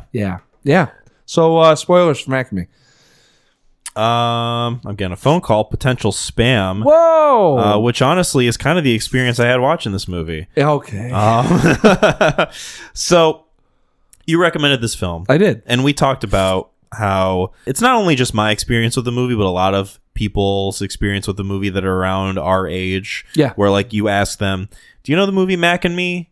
And their answer is usually, if they do, oh, it's that thing where Paul Rudd will go on Conan O'Brien. And instead of showing a preview for his new film, he'll show the same scene from Mac and Me over and over again. There's a 25-minute montage on YouTube. Yeah. Now, it didn't collect nearly the same laughs, but there's still some hearty chuckles. It's fun to just like watch that and skip to the different interview points and like seeing them as time goes on. Yeah. Like do the same song and dance over and over again. And Conan every time is just like, I'm so sick of this shit. Yeah. So over this fucking bullshit. It's now turned into a bit. Yeah. Oh, it's beyond a bit now. Yeah. It's transcended. It's given this movie a reputation it might not deserve. Okay. But so I'm like, yeah, this is a kid's film. That makes it good. No, so you recommend the film, and I'm like, okay, yeah, I'm willing to watch this, and kind of aware a little bit of like what I'm getting into, which is like, oh, this is gonna be just like an E.T. ripoff. And I went into this thinking it's gonna have similarities, but there's no way they can just like so blatantly rip E.T. off, one of the like most successful, well-known movies of all time, right? Yeah. And do it in such a shameless way. Yep. Oh, how woefully wrong I was to think that I could give the movie a modicum of credit that I was never going to give it, surely, after getting through a decent portion of this movie and realizing, oh no, they're just going to be shameless in how blatant they are ripping E.T. off. Up to a certain point. And I was reading about how the producer, R.J. Lewis, was very, very much just like gung-ho about the idea of like, yeah, we can make our own E.T. We're just going to have it be fun. We're just going to have it be zany, wacky. We're going to throw more humor into it. There's going to be more gags. We got this deal with Coca-Cola. We got this deal with McDonald's, right? Mac is going to be like, it's going to be like the bubblegum version of E.T. It's going to have more flavor. It's going to have more pizzazz, right? Wrong. And it's just like, you're taking the complete wrong lessons away of like what people like about E.T. and just like distilling it in this version, which is just total, absolute bullshit. It's just so fucking stupid. It's nonsense. And I'm watching this movie going like, not only am I just disinterested in what's happening, I'm actively upset. Like, yeah, that's when movies really take off. I am just like, now you know how I felt during Frankenstein at the Oscars. I'm waiting for this thing to be over. I'm watching this on Tubi, thanking the Lord above for whenever commercials come in. Yeah. Because it's like, oh, cool, I get to look at my phone. Yeah. I don't have to look at this piece of shit's face anymore. Oh man. So let's talk about Mac and Me. Yeah, let's get into it. I had a different experience. A little bit? A little bit. Yeah, I was doing trying to find a movie. I got some pals and we were trying to find a movie to watch, and I had to make a pick. So I was like kind of jokingly like, hey, let me do Mac and Me, and I went to IMDb and it's a 3.4 on there, which is like generous. One of the lowest scores I've seen from a movie that like was a major production. Usually, I will give a little bit of credence to that in that IMDb scores, user scores specifically, they lean kind of high. Yes, especially for movies that are like a little bit more middling. Are it's you like, trying to say this is higher than what it should have been? Well, like you would go to a page for something like, I don't know, fucking. I'm trying to think of like a mediocre Congo. movie. Sure, like Congo, and you're like, okay, I expect this to have like a 3.0 or something. Yeah, and you look yeah. and it's like, oh, it's at like a 5.4. Yep. It's like it leans a little bit more, but it's like not as generous as like Cinema Score. Yeah, But yeah, it's yeah. like in that realm of like people just generally who like this will go and give it a good score. Like your 5 to high 6s is a that's risk area. Yeah. This could be like, oh, That's this like, is oh, enthralling. we're getting into the like, take caution when swimming zone. Yeah, well, kind of like, or it's hit or miss, right? Like this is not going to have elements of that. I like this, I didn't like it. It's either I'm on board or I'm not. Anything below, I would say a 5. Like anything below a 5, I'm not putting on. That's DEFCON area. Oh, that is, yeah. There's like I will vomit. There's sludge in the ocean. We need to drive away from it. So I really was like, oh, I'm going to I wanted to assign this film, and because of its my reputation on the line, I was like, let me check this thing out first. Uh-huh. And I went to IMDb thing and I saw 3.4. I was like, come on, like that feels like Ishtar level. Like Ishtar had some redeemable qualities, Man, right? you're already scrambling to defend this movie. You're Yeah, like, for no this reason. is a psyop. This is No reason. rigged. Yeah, whatsoever. And I throw it on, and I actually felt guilty watching the first 15 to 20 minutes, but I was laughing. I was like, this is kind of ludicrous. This is zany. I don't know about fun. This makes no sense, but like it's coherent. And I'm laughing, and I was like, all right. And then I said, I'm gonna hold off because I don't know if anyone's gonna have the same appreciation I have for this thing. Mm-hmm. Sure. And I threw it back on. I had my little girl with me. We were watching it. She was into it, and I was like, okay, if she's into it, I'm into it. And the crazy thing, Kyle, is we got 45 minutes into it. We had to turn it off because she was like too into it. It was like 10 o'clock at night. Oh, it was like infecting her. It's like I don't know. like a virus. Well, she has the same good taste in movies that I do, and I threw it on the next day to finish it. Uh-huh. That's how that went. And I actually had to rewind some certain points because I had missed some things. And you made the choice to rewind and watch more of it. yeah, I probably have a good, I would say 105 minutes invested in this thing as opposed to just the 93 that you have to. Mm-hmm. So that's how I came to it. And, we'll talk about it. There's really the one redeemable quality is the ending, and that's really why I'm excited about it. Yes. I cannot wait. Talking about that. But outside of that, this is I watched this before E.T. and I knew the E.T. kind of semblance, right? But I didn't. You watched this before E.T. Yeah, I watched this. This is now. I'm not gonna lie. Like this was like 2.5 weeks ago. I had this on. Uh-huh. I remember it that well from watching it. Okay. That I watched it before ET, and so I knew that there was like some semblance of like, yeah, I heard this is like kind of like a ripoff, but I didn't remember everything from ET. Like I had very just iconic moments. Well, there's no flying bikes in this movie, right? Right. There's not Sure. an ET family that they have to get back to save the little Mac, right? Well. There's not a kid in a wheelchair, Yeah. right? So I'm watching this thing and I'm like, okay, like this is on its own. There's no dance scene in ET. And threw on ET last night and I went, wow, this is like a good 50 minutes of just fucking plug and play. like I can't believe this. literally took like half. We talked about it. It's like it's in school copying your friend's schoolwork, and then they get up at the quiz time, and they're done 10 minutes before you, and you have to make up the last 5 answers. Like that's what this thing felt like. But yeah, I think just because I was just enamored with it, we got to a point where I was like, I'm fine with wherever this goes at. I honestly didn't think it could go any further away from being what felt like a movie to it just being full on ludicrous. So let's get into it. Mac and me. Let's do it. Yeah, this is the definition of hijinks ensue. Oh boy, howdy. It is. So the movie starts off, and there's going to be a lot of comparisons to E.T., obviously, that we're going to make throughout this discussion, right? We'll try to always point it back to Mac and Me itself, but obviously it's unavoidable.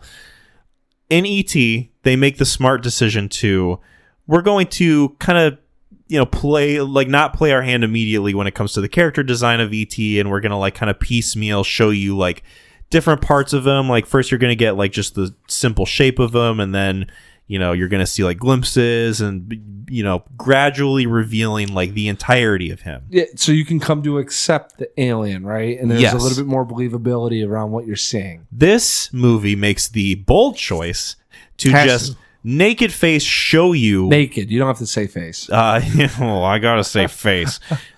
Show you what these fuckers look like. Whoa. And there's 4 of them. They're all a family. It's like a nuclear family with like a dad, a mom, an older daughter, and a younger son. Younger son being... There's a baby Mac too, right?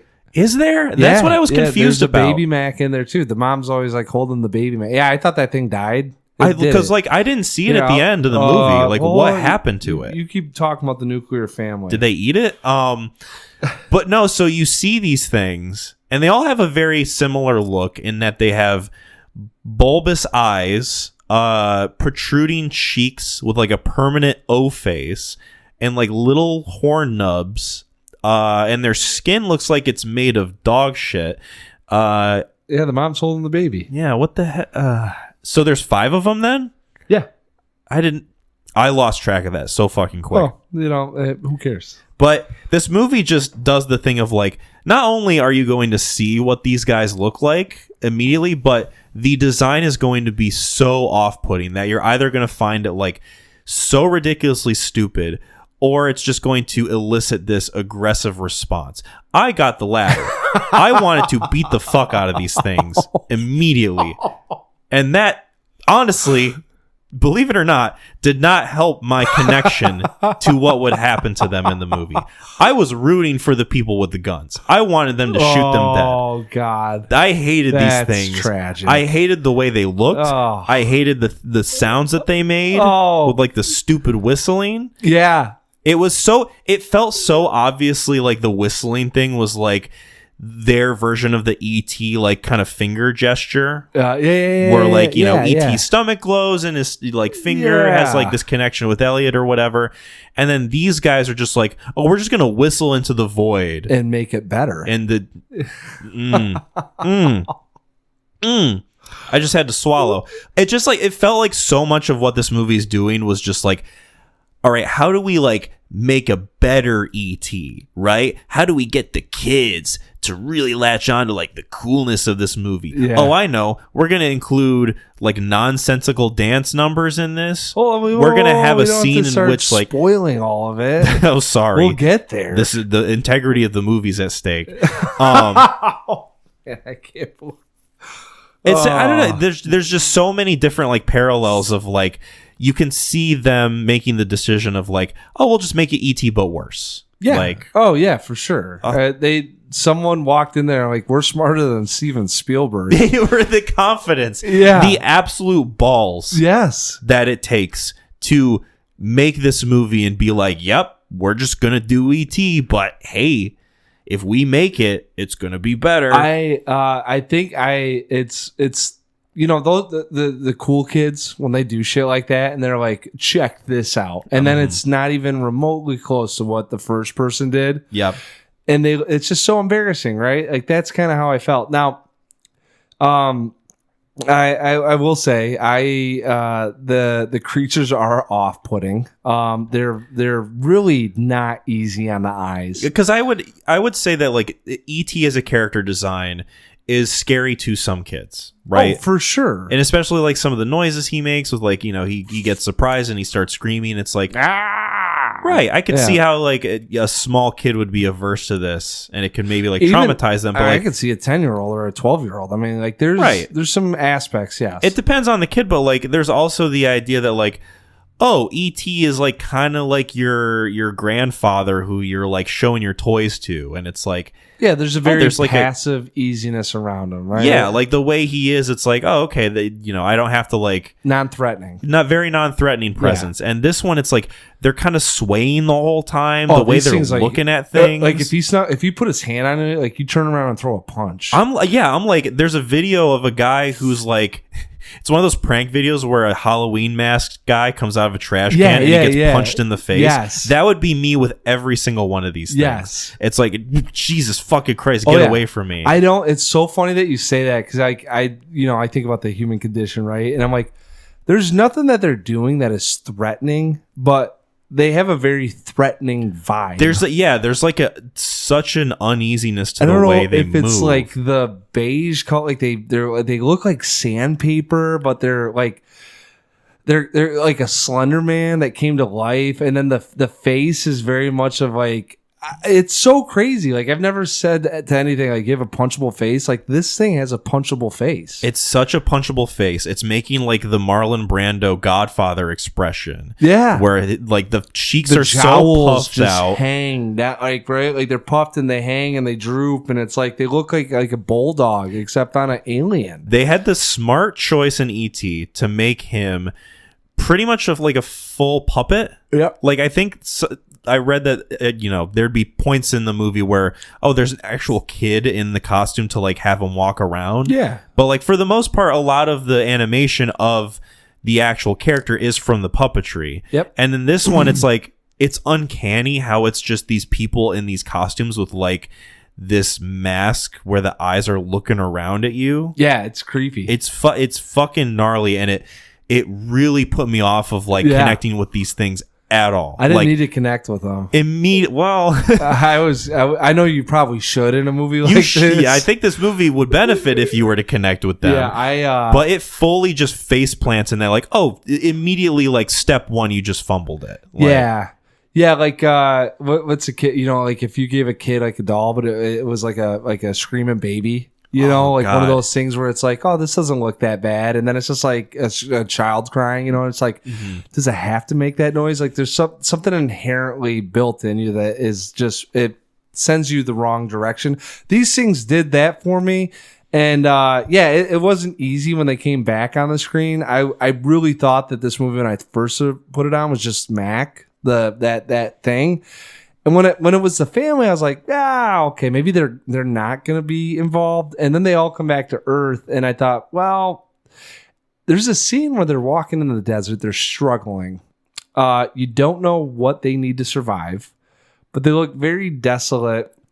And, it's like running, like the sands of time are just building up against them. Anytime it cut to them in the desert where it's just them against like the backdrop of the heat and like all this brown, it's like, am I watching like a fucking post-apocalyptic movie? Yeah. This is what it's so like, ugly. When the nuclear bombs hit, this is what we're all going to look like. Right. Like, is this some fucking freaky ass H.R. Giger shit? If the sand people from Star Wars got derobed. Right. It's like, oh no, I'm watching something that I shouldn't be watching. This is like some experimental student film. Yeah, this is pull it straight out of the island of Dr. Moreau. I was thinking the whole time, like, Jesus, the people in those costumes must be boiling if they're like out in the desert. If this had a making of, oh my God. Yeah, So check one, on enjoyability or not. It's the family and the essentially main characters, right? Like we're kind of maybe not main, but they are critical to the plot. Yeah. There's a reason why the plot's going forward. It hinges on you caring about what happens to them. And Does it's it? like, I don't know if the plot. I mean, that's it's how you take the movie. I mean, I cared about what happened to them and that I wanted them to die. I could have cared less. I just wanted to. I was like, I'm just curious what's behind that door. I'm not normally like that with movies, and in this one, I was like, yeah, okay, like I'll bite. Yeah, sure. Let's go into the trapdoor. Well, I want to see what happens. And then so we get to this event where they get sucked up into the satellite. Oh shit, we're still in the first 5 minutes. Satellite goes back to Earth. They crash out of the thing. They escape, but then the family gets separated from the, I guess not youngest did they have the baby, so like the youngest son. Middle child? Oh, parallels. Oh, maybe this movie's smart.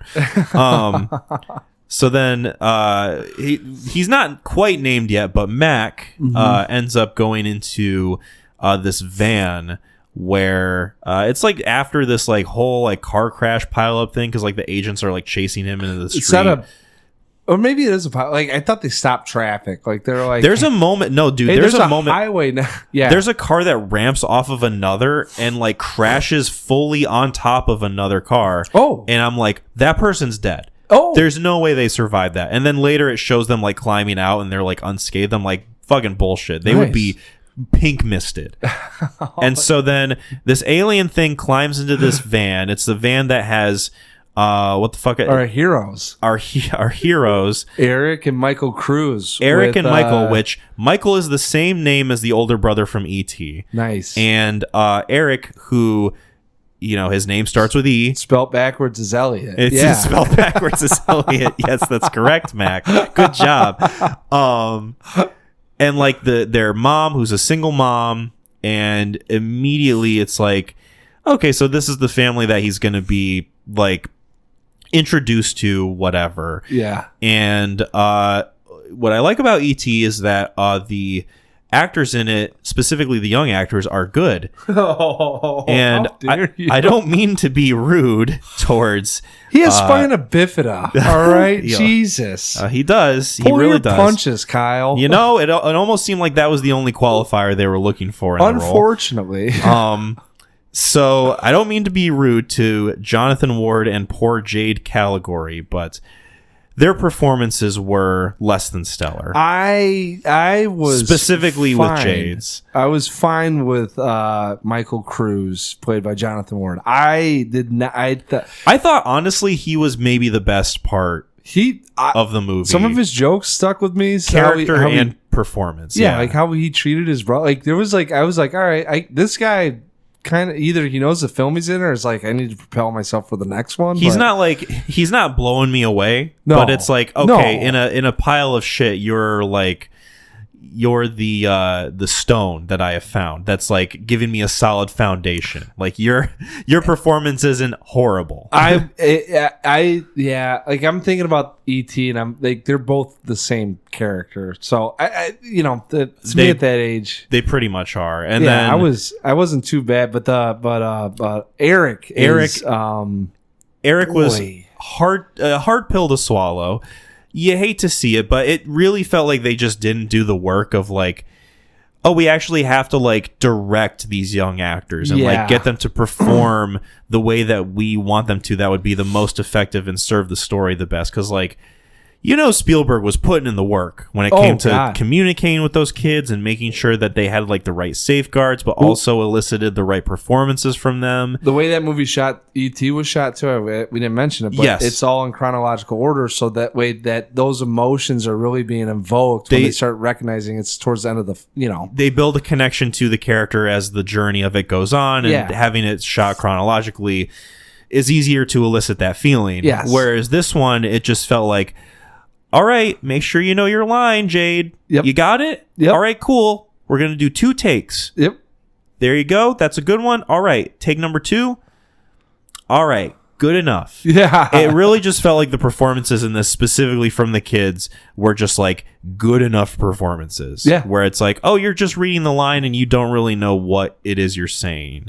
Specifically from his like, female friend, his like neighbor. Yeah. Who sees Mac. Yeah. And she's able to hold a secret. Yeah, apparently she can't hold a scene to save her life because the way she read her lines. Drew Barrymore was like fucking 5 in E.T. Yeah, but she didn't have. If this chick would have had Spielberg. I mean, there's an argument to be made. I think it does say more about the filmmaker and the producers and like them being able to like, I shouldn't say being able to, them failing to get these performances from these kids that they need for this movie. That's all you're supposed to do as director. Right. And it's like, I obviously like more responsibility is put on their shoulders, but it is still an element of this movie that's like, oh, this is just contributing to they were not good at all. This was very much like the dude from Scanners. Like, hey, we're gonna read off our lines. Yeah. And hey, imagine that you're in a bounce house, and that's kind of fun, right? Like, yeah. Okay, just act like that. Okay. Yeah. Hey, Mac, what are you doing?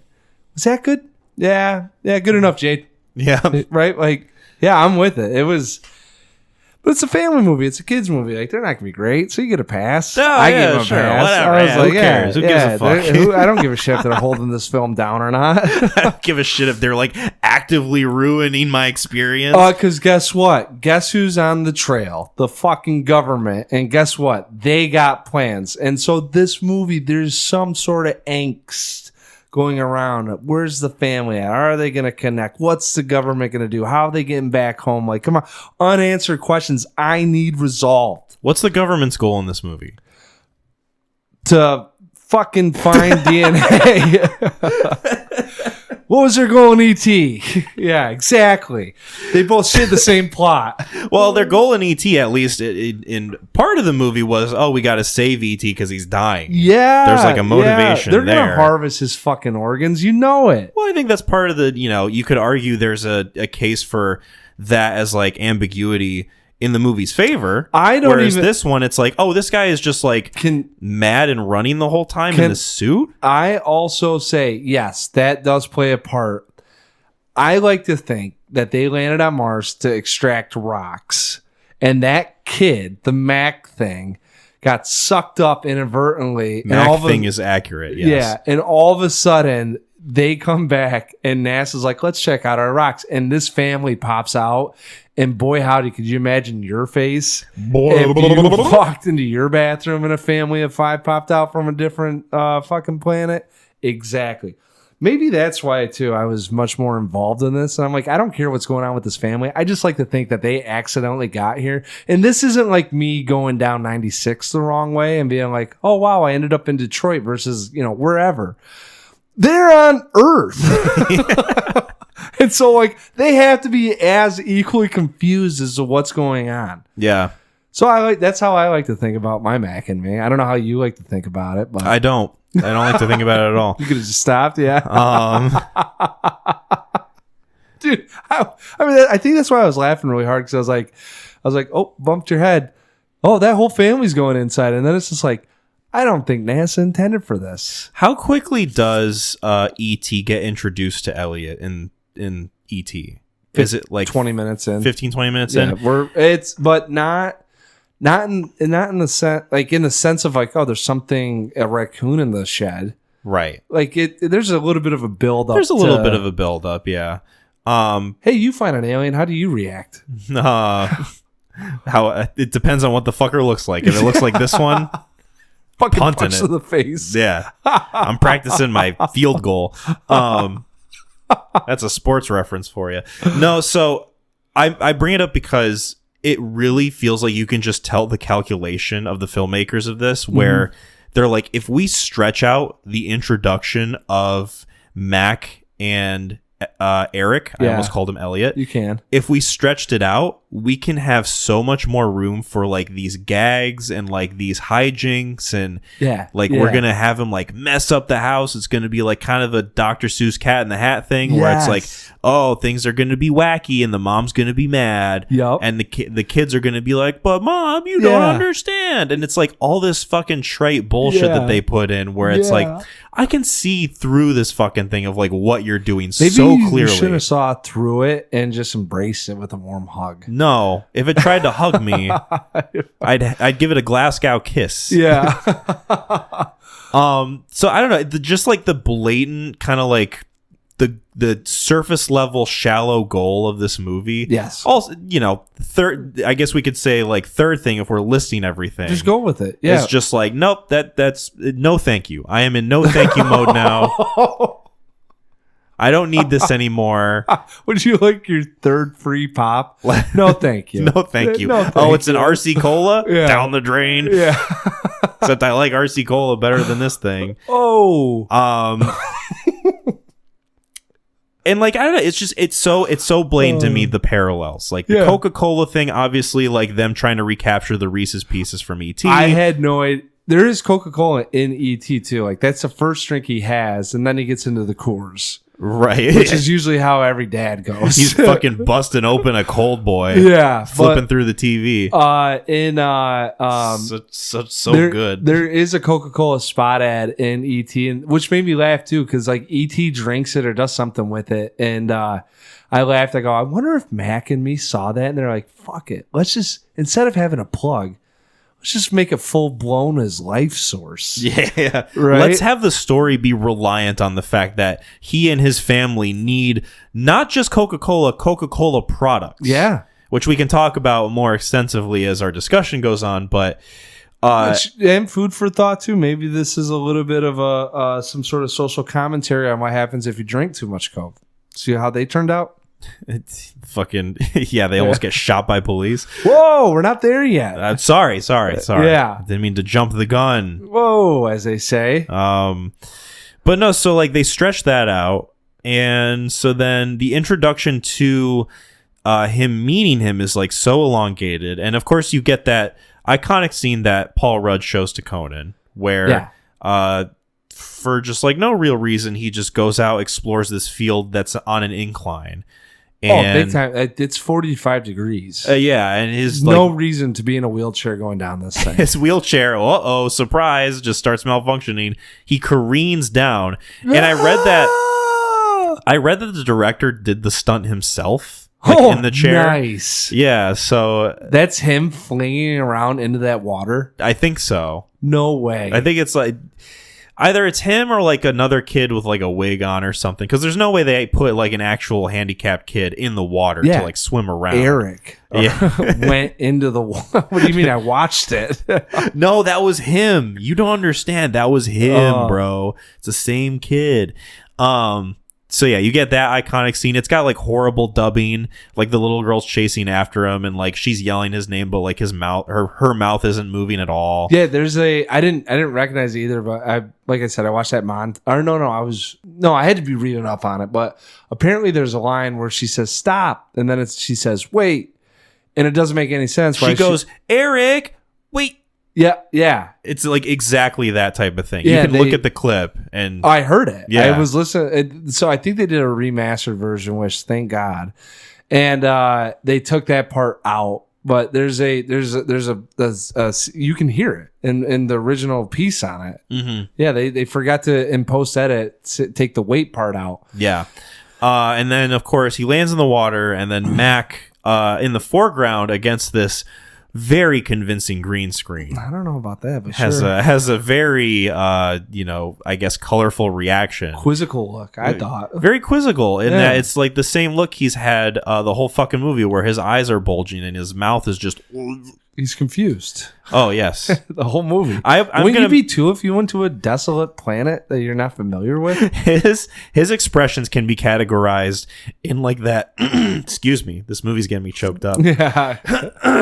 I don't blame you. In that meme format where it's, the different emotions, like you're happy, you're sad, you're hungry, you're horny. And it's like that same face the entire time. Yeah.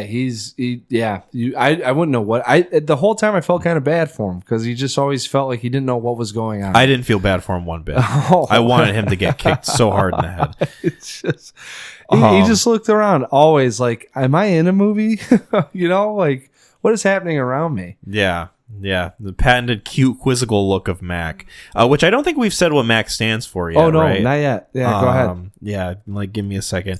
Fuck, I have the Harley Davidson Marlboro Man page. Yes, there's another shameless plug. There we go. Mysterious alien creature. Yes. Which again is them making the calculation, oh, ET had a fun little acronym.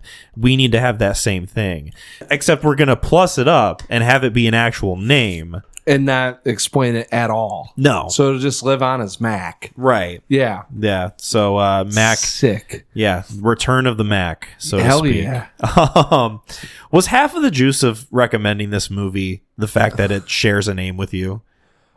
So when I was going to do it with my buddies, it kind of like, it was like, hey, this is what is it? The inaugural, right, movie. So Yeah. like to have that live on in infamy. With this one, no, the half the juice was simply the ending. And it actually was probably 90% of the juice. Yep. But yeah. I do appreciate that this is like a cult classic because I fancy myself being like a cult classic. And, outside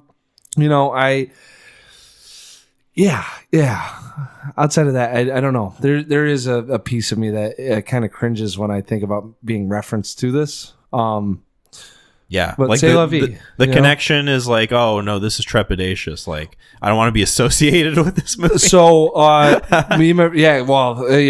I can secretly really enjoy this thing, but I don't want others to, because I don't think they'll have the same passion and vigor that I do with it. Right, of course, but they won't like, understand. You say April 26th to some people, and they go, "Oh, Chernobyl," and you go, "No, that was my birthday." Not the same year, but you get it, right? Right, yeah. It's the same thing, Mac and me. Oh, or you go Mac, and they go, "Oh, like that movie." It's kind of like I would probably go, "Nah, no." I can't tell you that I'm fine with it. So, to kind of continue along the thread of the plot, I guess, as like We'll just blow through this whole thing. Yeah. What could we possibly talk about outside of just talking about the movie? McDonald's. Yeah. So we've talked about Coca-Cola a little bit, which we'll delve more into after this. But Yep. McDonald's also is a big presence in the sort of like brand face of this movie. Yep. And I was reading up about how the producer, R.L. Lewis, I think was his name, or R.S. Lewis or something like that, wanted the, I guess, cachet and like the bragging rights of having both Coca-Cola and McDonald's be like such big presences in the movie. Funding the movie, yeah. Funding the movie and like just having it be such a big part of it. And at the time, I guess Disney had made a deal with McDonald's for their Happy Meals, Yeah. and, like including the toys and like all the stuff from their movies into as part of the packaging. And it was like kind of the first time that Disney had like done that sort of thing. Mm-hmm. And at that point, McDonald's was like a little bit hesitant to have their name and their image be so forward facing in this movie. Why?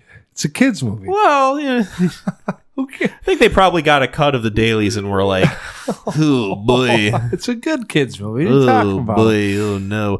Better And than so the E.T. video game. I read about how they had tried to get it so that Ronald McDonald himself wasn't in this movie.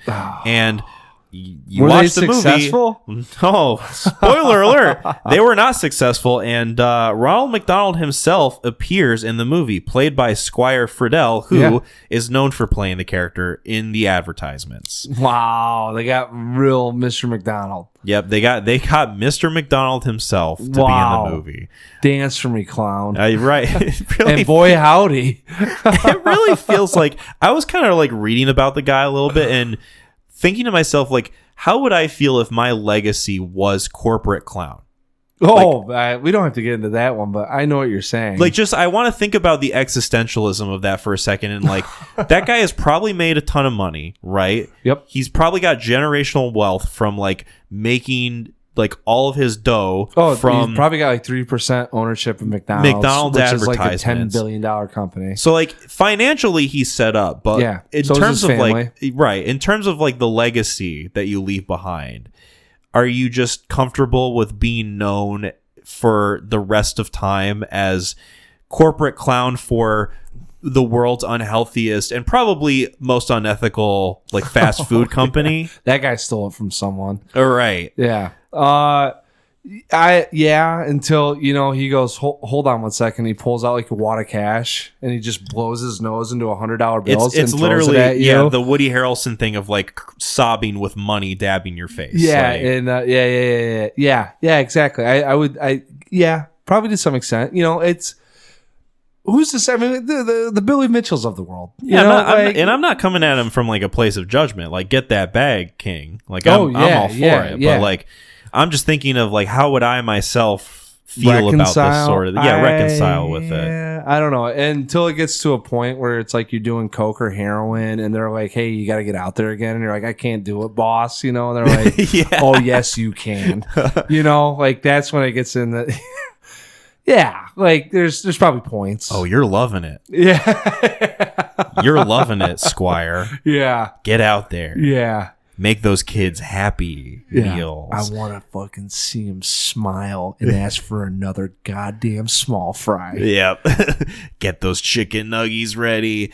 Actually, that will be a fun case study because I'm also wondering if it's on the other end where they're like, hey, you're a clown. You're going to be hourly.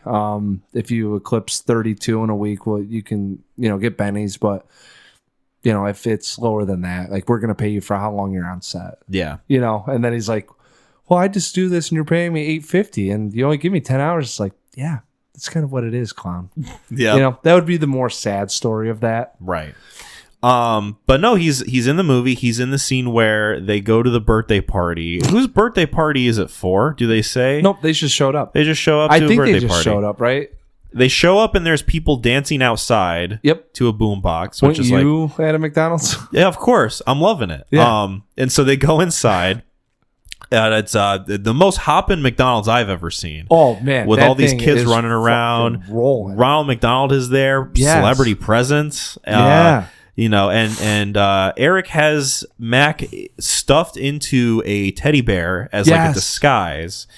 And, we can get into the Coca-Cola part of this now, too. Yes. Where Mac sees a Coke and he reaches out for it, almost blows his cover, drinks the Coke and is like, oh, this Coke's got me zooted. I've got to break into a dance number now. Yes. And so like he breaks into dance and then all of a sudden everybody else starts breaking into dance. Hey, look at that dancing teddy bear. Let's dance with it. Right. Except for Eric because, yeah, spina bifida. Spina bifida. Sorry. Debbie Downer. I know. But no, just like, nice, inexplicable dance scene that makes really no sense within the context of the movie. I like whatsoever. how you're like hung up on the dancing. I'm more hung up that there's a fucking walking teddy bear that everyone, like people are actively dancing with. But Mac, it's a new state-of-the-art toy, don't you know? They didn't say that shit, did they? Yes, they did. Oh, man. That's how they explained it. Hell he just yes. told them... He has a that dialogue. Actually makes it 10 times better. So he's in the car with his neighbor friend and her mom. And the mom asks him, so how long have you had that teddy bear? He's like, oh, I've had him for a while. Or she's like, he can move. And he's like, yeah, he's got one of those newfangled, he's one of those newfangled computer ones. And she's like, new? I thought you said he was old. And he's like, new microchip. Yeah. And that's it. Yeah. That's the most explanation that it gets. Well, I will say the kids at the McDonald's didn't know that. Like he didn't walk up to each one of them and go, hey, that's my dancing teddy bear. That's he a didn't toy. have a fucking business card like the Joker does in 2019 Joker, where he's like, hey, let me explain my fucking teddy bear to you. That's what I'm saying. That to me was the best part about all of it. I'm like watching, I was like, these kids are nuts. Like if I went to a McDonald's and there was maybe at that age I would dance with a dancing teddy bear, but like, yeah, that was like out there. That was definitely out there. And I like, this is where we start seeing the fork in the road from E.T. because they dress up. E.T.'s a ghost. Ooh. Yes. And we get this like really Five Nights at Freddy's teddy bear walking around with all these kids. And that's what I'm saying, dude. If I'm one of those kids watching them dance on the countertop, I myself would be looking at him thinking like, there's something inside that fucking thing. Oh, yeah. Like, because the eyes are so uneven. Yeah, and like he's like spins around and you can see part of his ass and it's all like pink and weird looking. Yeah. And it's like, what the fuck? Like, there's something uncanny about this thing. Like the whole family. Yeah. The whole family's fucking weird. Yeah. Just got to do something about this. I love no rhyme or reason. I've never been at a what do they call those things? Those when they just pop up dance sequences, it used to be a thing. Like a flash mob? Yeah. It's kind of like a flash mob. I guess it was like a not yeah. I wouldn't call that a flash mob just because it's like such a smaller group. Yeah, but it's more elation or pure what joy. they do in the McDonald's is more of a flash mob. Well, But- that's just happiness from getting a Big Mac. Oh yes, of course. yeah. I love how the I guess like older sister character who the older brother character is attracted to. Yeah. She works at McDonald's. That gives him an excuse to go to McDonald's to like Yes. ogle her. Yep. And Yep. he's like, you know what I'm feeling like? And the little brother goes, feeling like a Big Mac? You were reading my Yeah. mind, little bro. And it's Yeah. like, oh, cool. I'm actively Fucking, loading the gun to like- put in my mouth right now. Predator handshake. Slap hands. Bulging biceps. You also, son of a bitch. you read my. God damn it. You're a genius. I would love it if there was a scene where Eric and his brother Michael just like clasp hands Yeah. as like their biceps are bulging through their like fucking shirts. SpongeBob just fucking rips the shirt It just off. like cuts to like this hyper realistic shot of like, oh, there's like veins. There's a See, bicep. now this is why I love movies, man. Because if that happened in that thing, totally believable. I am on board from as soon as they suction that thing up in the spaceship. Like, give me whatever you want. Yeah, we're not living in reality. There's no way. Yeah. Also, uncredited role in the McDonald's. Do you know? Hit me with it. Might have been on Friends. Jennifer Aniston. Yeah. That's why- Uncredited background extras. Nikki Cox and Jennifer Aniston. That's why Paul Rudd, he was in the season finale of Friends. Really? Yeah. So Paul Rudd, so I just watched this montage, 25 minutes, and it's all of his on Conan, right? Yeah. The very first one he was on because he's either in the final season or the season finale. One of the Yeah, two. he's in the final season. I can say that for certainty. And I am 100. Wait, some of the shit with Conan, like I just don't know if I believe that he didn't know that this was coming on, right? Like I can never tell with like he being like professional or like, hey, we have to vet this stuff. Right. And here's what we're doing. I truly believe that first one he had no fucking clue, and Paul Rudd pulled one over on him. Like, he's a young actor. Like, Yeah. He's got his chance to make his mark, right? Mm-hmm. I'm sure he knows Mac and me, found out Jennifer Aniston was in it on set where they were talking about it. And he's like, oh, check this out. One of my favorite scenes is in that movie. I'm going to do it on Conan, you know? But yeah, that's how that's why he got brought up. I am 99% certain. I know he was on Conan to talk about being in the season finale of Friends, but I would venture a guess to say that all that organically happened to it leading to what we have now, me watching one of the greatest films ever, because Paul Rudd had a gaffe with Jennifer Aniston about the movie. That's a fun fact. That's a fun little anecdote. Yeah. I'm glad you included it. Yeah. Can we talk about the perpetuation of Coca-Cola as a Life source? as a life source, H2O? as a just general kind of plot beat that carries weight throughout the later part of the movie? Yeah. No. So we were talking off mic about this before, but I really just want to like get it on the record Oh, about how not only is Coca-Cola a huge brand presence in this movie, feels like they fucking funded the thing, but also it drives so much of the important plot details in the later half of this movie. Yes. So you've got them going out to the desert to find Mac's family. Yeah. That's like holed up in this cave somewhere. The older brother Michael. also, time out real quick. I know Yes. we're going on the diatribe about Coke, but was there any information about how they just knew that this family was in the cave? And I'm glad you mentioned it because yes, Mac would just simply hold his hands out like this, kind of creating like a W shape with his palms, Yep. Okay. and just like point in a direction and Oh. make noise. and that's whistle into that like the that's Yeah. gonna sound great on the mics. But that is basically what he did, and that's all they needed. Yeah. So they were just like, oh, they're that way. Let's just fucking go that way. Okay, that's what I thought. I missed something, but maybe I was making it to be way more simple than what I thought. Like that's pretty elaborate. Sure.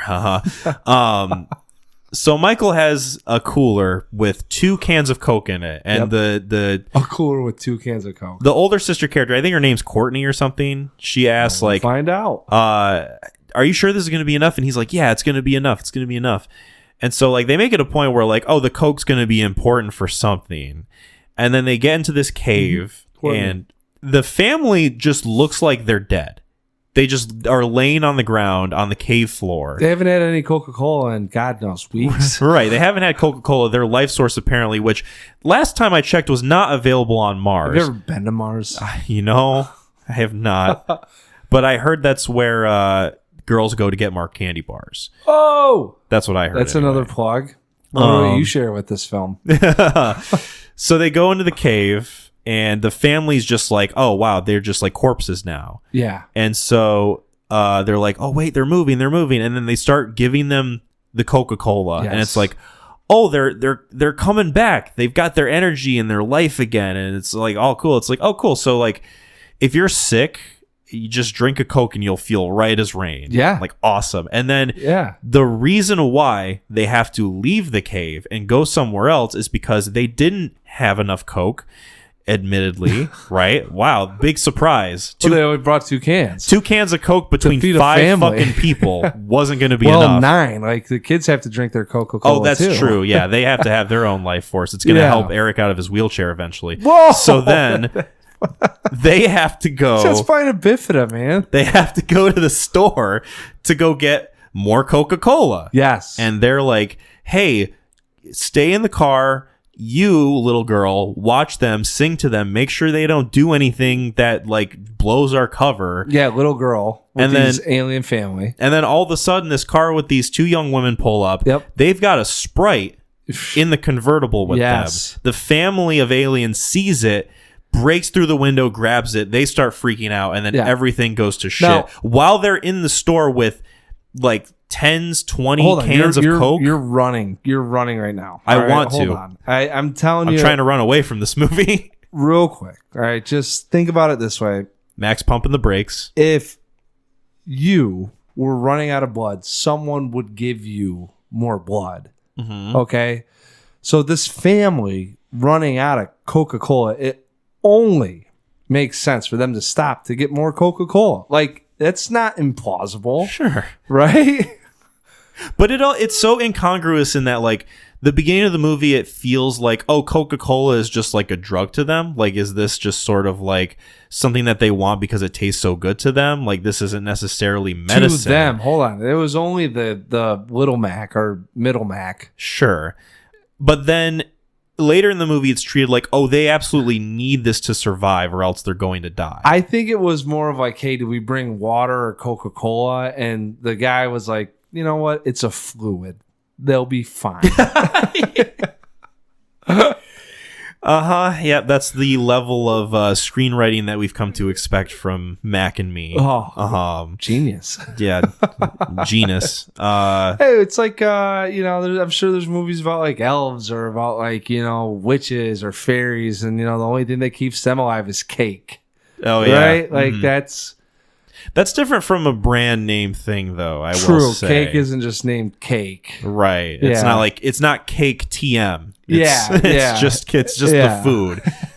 It's not like I'm watching fucking what's that Ridley Scott fantasy movie with Tom Cruise, Legend? Yeah, It's not like I'm watching yeah. Legend and the fairies are like, oh, the only way that we can sustain ourselves is if we have a nice cold RC cola. Yeah. A nice Pabst Blue Ribbon. Give us those Skittles. Yeah. We could use some more Skittles. And then they're laying on the ground and someone's like, quick, grab me the Skittles. Right. Yeah. Yeah.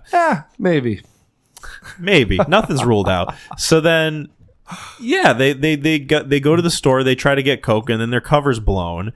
And then the kids are inside, the family's outside. There's Yes. a little bit of a heated, once again, I'm from Mars. I don't know what humans are. So you'd be a little disturbed. They kind of have like an off-putting face. If people look at them and are like, that's kind of creepy. And natural reaction would be run and find shelter. So they kind of go in and, and maybe it's more assimilation at this point that they go in there and they're trying to like, hey, like we'll blend in, or it's all self-discovery. Yeah, they go into the store. What's wrong with that? they go into the store, this nice family trip to the store, and Yeah. they're freaking everybody out. They call the security Don't guard. say it. The level of escalation that it gets to is insane. I'm telling you, this is why this movie has juice. Okay. It starts out right here with the You have to invest a lot into this film in order to get to this point. dude. No, you don't. Like you literally could just have it on in the background, and this Basically what I did. this movie, I mean, this This thing doesn't have legs until this moment, and it is. I have never seen anything like it in film. And not only that, to the point where I am like in my imagination, I said that this could happen and shook it off as the imaginary Max saying it to me. And he went, no. And yeah, like, what do you do? So, yeah, what you take it. So, I'm here to hear your thoughts on this because I was blown away. Interject when you either feel like it or need to, based on if I'm inaccurate. Okay. So, or maybe we just both do our experiences. 'Cause I really want to Sure. hear yours. Sure. So I'm watching this movie, and they get into the store, and I guess where I'm thinking where it goes from there is like, I guess they have like a wacky misunderstanding, but there's like only 5 minutes of this movie left. Like what Nice else could try. possibly 17. Sure. Yeah. So they get into the store, they call the security guard. I forget how, but the father alien gets the gun from the security guard. The guy the brother's wrestling it out of his hand, right? Yeah, it's something along the lines like just kind of like E.T. Same premise. Don't hurt him. And Right. They're not going to hurt you. They're not going to hurt you. Which I totally believe that they wouldn't hurt anyone in that store. So it was kind of like a misgiving that he pulled the gun on him. Mm-hmm. Man, Sure. like, why do you have to hold a gun on an alien? But I'm watching this thinking, kid, let the guy hold the gun. Let him shoot them. Yeah, pull Because the I trigger. want them to die. You were rooting for the villain. I was rooting for the guy with the gun. The good guy with the gun. We need more of them, Mac. Don't you know? If this country just had more good guys with guns, everything would be great. I'm telling you, they wouldn't be that far in the store. Actually, I felt like that would be an area too where there'd be more people with guns. These are illegal aliens in our store. Yeah. A good guy with a gun is gonna prevail. Not yet to that point yet about being illegal aliens. So that's true. The movie makes it a point. So they wrestle it out of his hands. They wrestle it out of his hand. The father gets the gun. But like, it's more of like, hey, like what is I don't this? know what to do with this. Yeah, Yeah, it'd be like if you picked up a bicycle helmet that didn't look like a bicycle helmet, you'd be kind of like, all right, like what is this? But he's not like holding it by the barrel. He's not No. like dangling it. He is fully holding it like it is a gun. Now kind he of. looked confused holding it though. Well, his expression is the same the whole time. I don't know if you know this, Mac. There's not much nuance in the facial That's expression. what I loved about it. So, Oh, it's so mysterious. What is he thinking? men are so hard to read. So then Oh man. he's got the gun. Everybody's panicking. Yeah, now people are like, that alien's got a gun and he knows what to do. Which, So the police show up. not only the police. Not only It the is police, it's SWAT and it's maybe the government, military. it's the military. Yeah. Like this fucking place is surrounded by like all these rifles and like guns and shit pointed at them. all in a matter of minutes. And so they like everybody gets like ushered out of the store. Yeah. And the family comes out and it's like this fucking standoff. Now, mind you, too, the other thing that killed me is like you've got this alien with one gun versus I think it was around like probably like 120 people with rifles, Yeah. and like wow, that he's really calling the shots. And I'm like kind of leaning in at this point, thinking to myself, is this movie gonna like massacre them?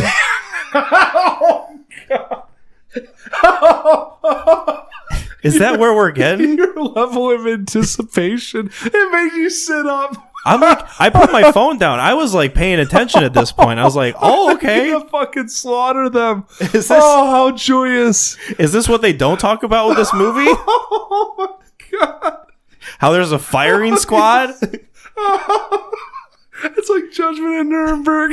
Oh my god! It's like one of these guys has a blank so that they don't feel guilty about pulling the trigger. Oh god! And, yeah. and so the family, they walk out of the store. Yep. Don't they like try to run away? No, they're not running. They're walking, and I felt bad for the dad. He's confused. He's got a gun. He's kind of waving it, but it's not like, "Hey, I'm going to shoot you." Wave. It's kind of like, "Will someone take this gun from me?" Like totally misunderstood. Right. And so they're stumbling around, and They're just stumbling around. I'm just kind of like, because I forget how the explosion happens. One of the greatest explosions I've ever seen. It's not a bad explosion. Like, I will give it that. it Like the felt- actual effect of it was impressive. They used that McDonald's and Coca-Cola money rather well. Yeah. The last 10 minutes of the movie. We can't spend it on the costumes and makeup for the aliens, but we sure as hell can make a damn good explosion. We can fucking blow up this general store. I feel like they found an abandoned warehouse and like literally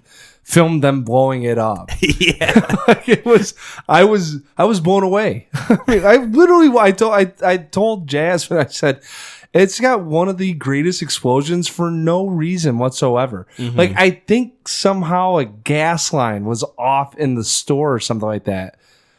So then a shootout takes place, I guess. More so like the police and the government start shooting.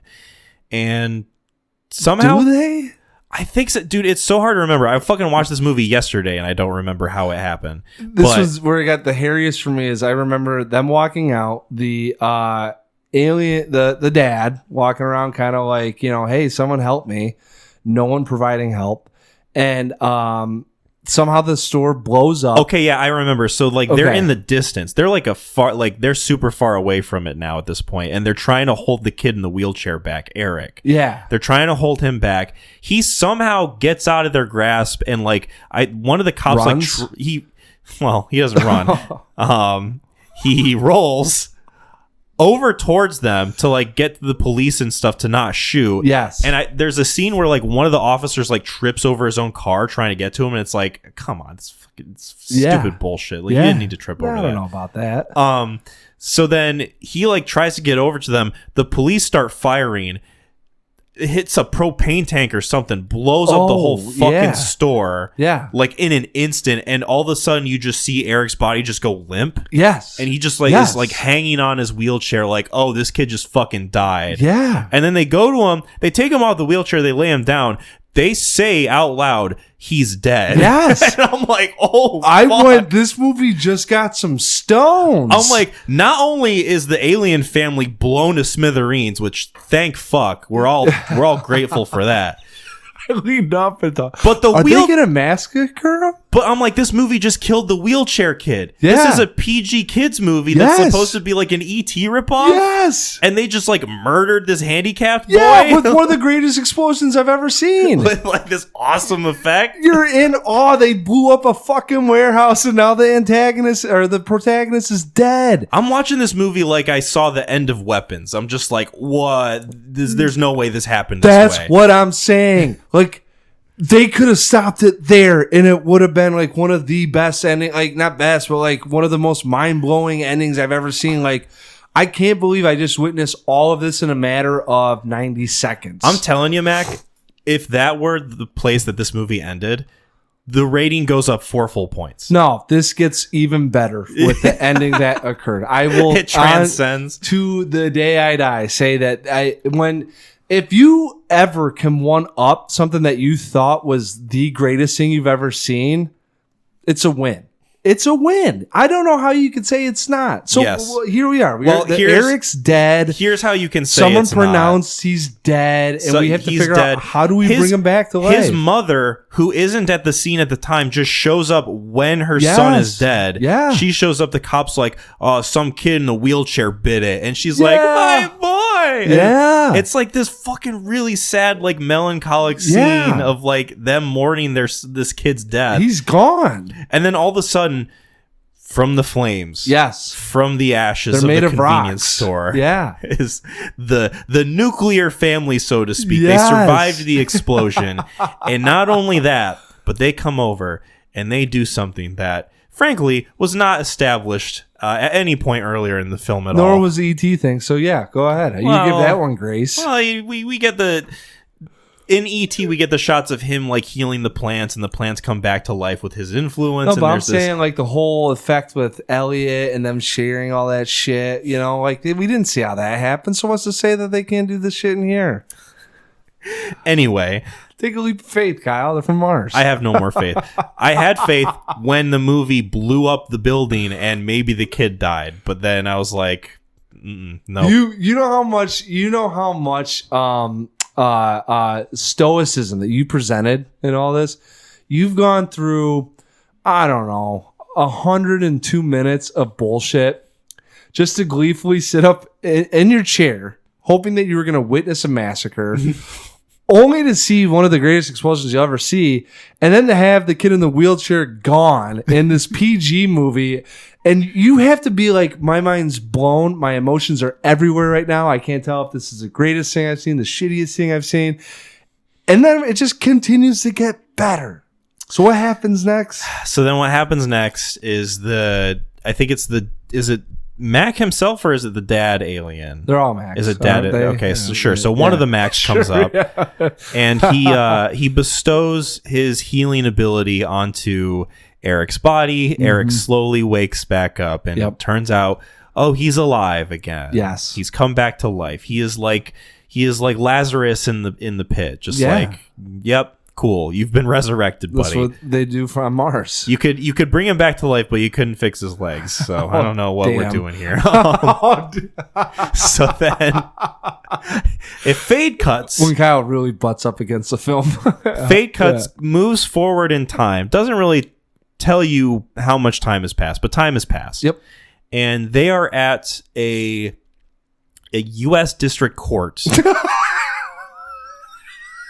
For get this. If you haven't seen this movie up to this point, maybe check it out. It's on Tubi. Hold on. Just think about what you said. Can we go back from the alien resurrects the kid in the wheelchair from death, can't fix his legs. We cut to black, and the next scene is they are in a U.S. district court. Not only that, they have full wardrobe on. This isn't we're getting to it. Oh, sorry. It's a pretty established shot because you've got the two like bad guy agents like run in and they like get their spot in the church. This full is it a church? It looks like a church. I thought it was a church. But I guess they're getting something's happening that's more official. It is a church, but it's like acting like it's a court. Anyway, U.S. district court. It is specifically them showing up to an immigration hearing. Yeah. For swearing in new U.S. citizens. Who are these new U.S. citizens, you might ask? Well, it pans over to them, and it's all the Macs dressed in human clothes. They're so proud. Looking around as they're being read the rights of them as U.S. citizens. I'd love to think how confused they must be. I just want to go home. And it's seen as this like triumphant thing that they have now been accepted into the United States when, you know, possibly weeks, maybe even months before the U.S. government wanted to murder them outside of a fucking grocery store. God, I think we're missing the point. We just went from aliens to getting sworn in and they're living down the road. I mean, well, fucking ludicrous. So then, this movie does what I love when movies do so much. Towards the end of a film like this, is it makes a promise that you know it can't keep. Yeah, they're driving away, and then all of a sudden, this cute little animated speech bubble comes from one of the Macs with the large text that reads, "We'll be back." Yes. Guess what, Mac? They never came back. They tried. They never came back. This movie made, I think, $6 million against a $13 million budget. Yeah, that's not marketing. That's not marketing. Oh man, this movie obviously has a, I guess, legacy of a kind. Also, just a sort of infamy to it. Considered one of the worst movies. Obviously, the comparisons being made with E.T., it coming out so far after it, and then just like blatantly copying the things that worked about E.T. and turning it into this bastardization. Yeah. I don't know about bastardization, but I do. It's carved a place for itself in the halls of, you know, some of the most notoriously bad movies.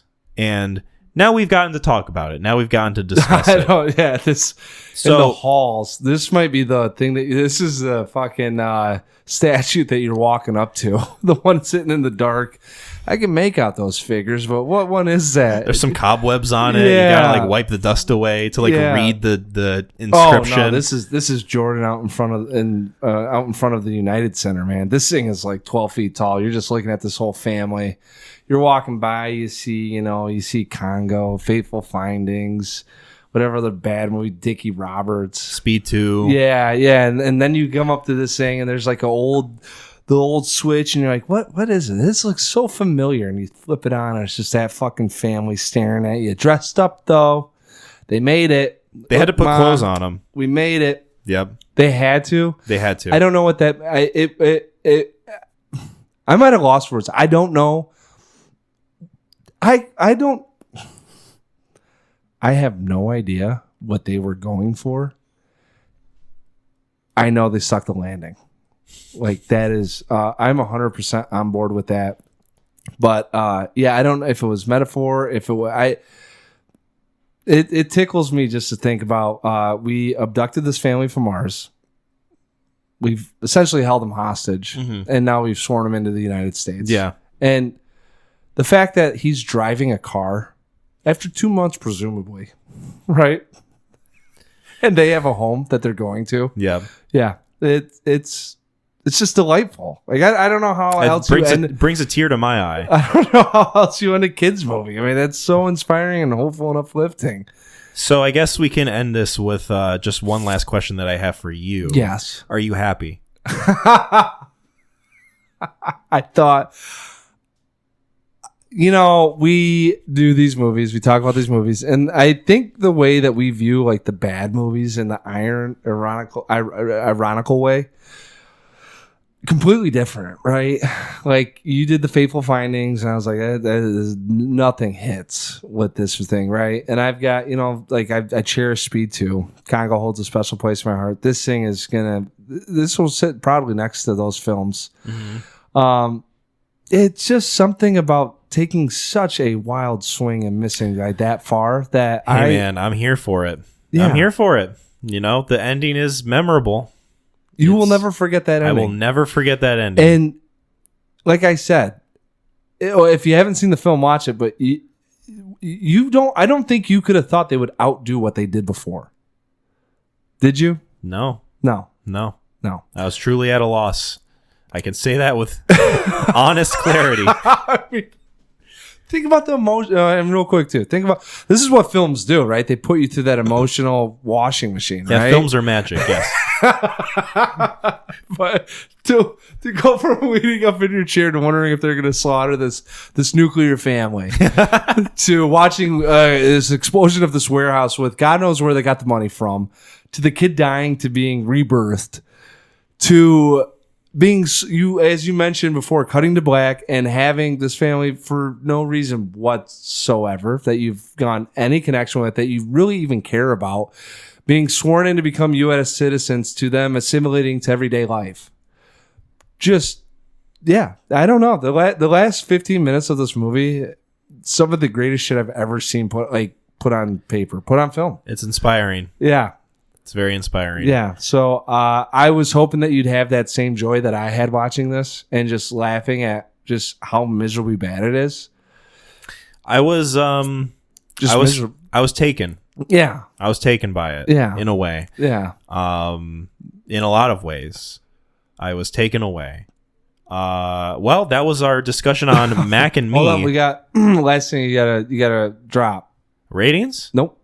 Japanese edited version. Yes. Okay. So I want to hear this because this is. I knew I crawl on my side. I was trying to remember what we needed to make sure to bring up, and I almost forgot it. So I'm glad you did forget it. I did. I did fully forget it. Yeah. So the version of the movie that we watched, yeah, where the warehouse blows up and Eric kind of goes limp. You can infer that like he died. He died from the explosion. Yeah, like he obviously like pronounced just like dead. too close to it, right? Yeah. In the Japanese version, they make it clear that he gets hit with a bullet. Oh, like police shoot him. Yikes! And he dies from a gunshot wound, and that's why he goes limp. So they kept that in for the Japanese version, but like Any other version of the movie, like you watch it on streaming, you get like a physical copy of it, like that's not in it. It's not even like a deleted scene or anything. Just like, nope. Just Didn't happen. Completely scrubbed of it. Yeah. Probably because the MPAA didn't want to give it a PG rating if you're showing a child getting shot on screen. Wait, hold on. So then was they just gonna? Did they do the thing and heal him back to life? Yeah, they still. The story's still the same. They still like heal him. He comes back to life. Oh, so he's just limping that thing because you're like, wow, the heat blast got him. Yeah. Yeah. Which, in the Japanese version, it's like, no, he got blipped. That would have made this thing even better. He got blapped. Yeah, right. Oh, God damn it. Political statement on cops and escalation in America. Oh, I'm sure that they said, you know what? We missed all of our metaphors, so we're just going to cram it right here in the tail end. Yeah. Oh, you guys are, it's like the fucking candy at the bottom of the bowl, man.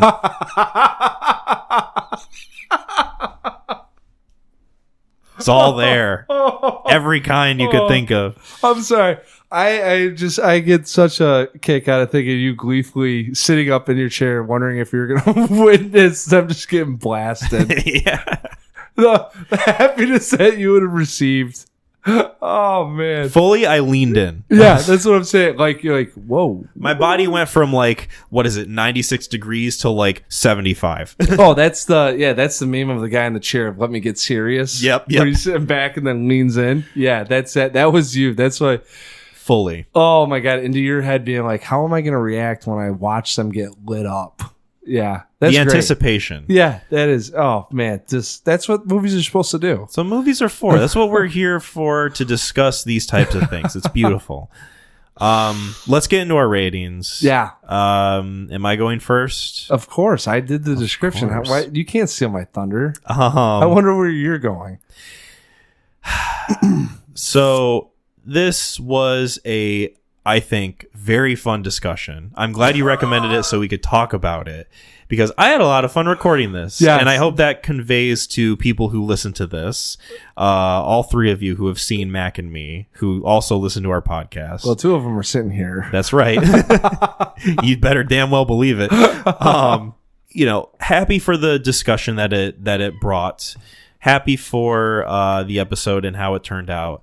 My viewing experience with this was a series of tests as to my attention span towards the movie, my tolerance of the character designs, specifically with the Macs, and how they looked, and my aggressiveness towards their entire presence in the whole thing. You started out at a 2.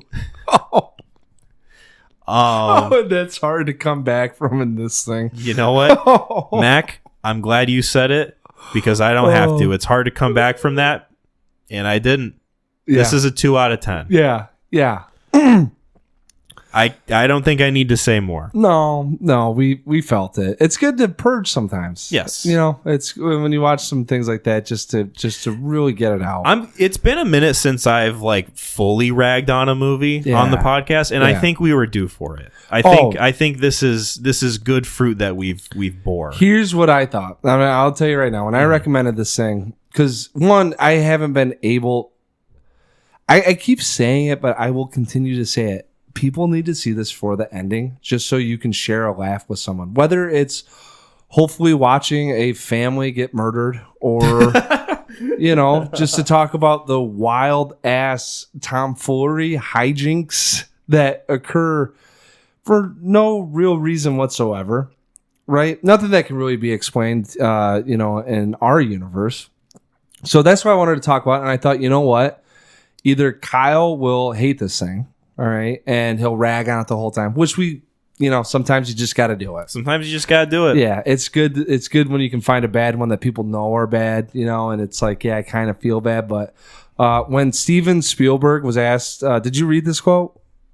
I don't think so. When someone asked Steven Spielberg if he was going to sue the movie for blatantly copying E.T., he laughed and said, no, because that would make someone else watch the movie Mac and Me. And he didn't want to do that. That's awesome. Yeah. That's so good. When you're that bad of a film where it's like, it's not even worth getting the money, because I'd pay more to have that person not watch it than to get the money from them.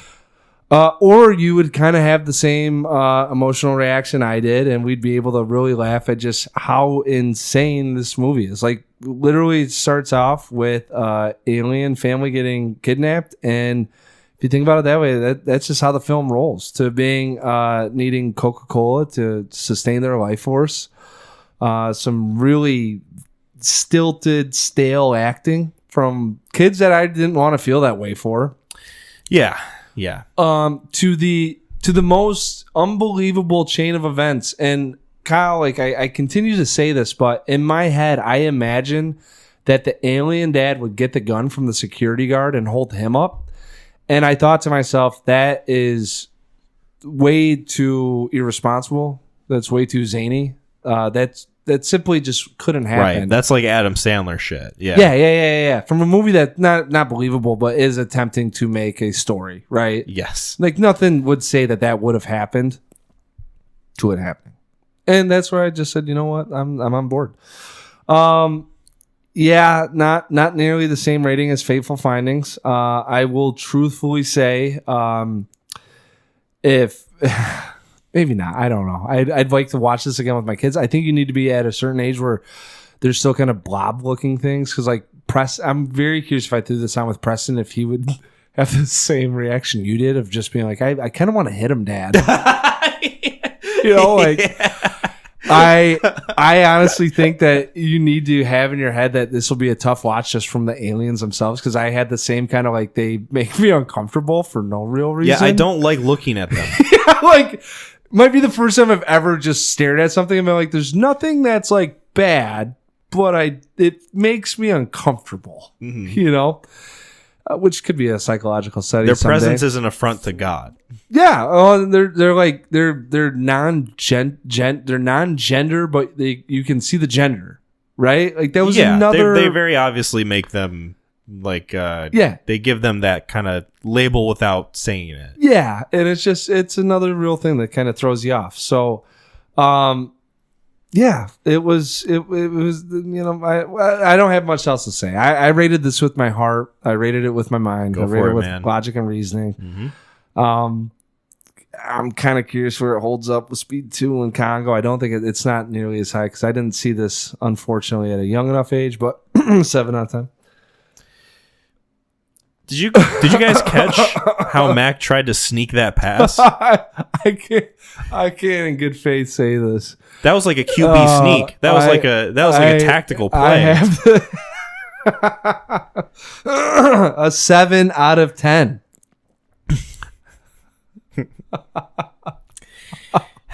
Everyone is beautiful. Everyone is good. Everyone has their own ratings, and that is understood. Where does this sit at in your rate? Have you done anything at a 2 or a 1? I've done plenty at a 2 or a 1. I mean, this is thinking about Congo specifically, since we've kept bringing it up. I feel like I was a little bit disrespectful to Congo after watching this movie. I do too. After watching this has opened your eyes. So. A movie that gets this rating from me is more often than not a product of like equal parts boredom and equal parts frustration. Yeah. So like if I give a movie a 1 out of 10, that is like I am at DEFCON level, like upset at how I'm feeling towards this movie. Like a good example of that would be Drew came over and showed me this movie called Operation Acorn, this like scuffed animated movie.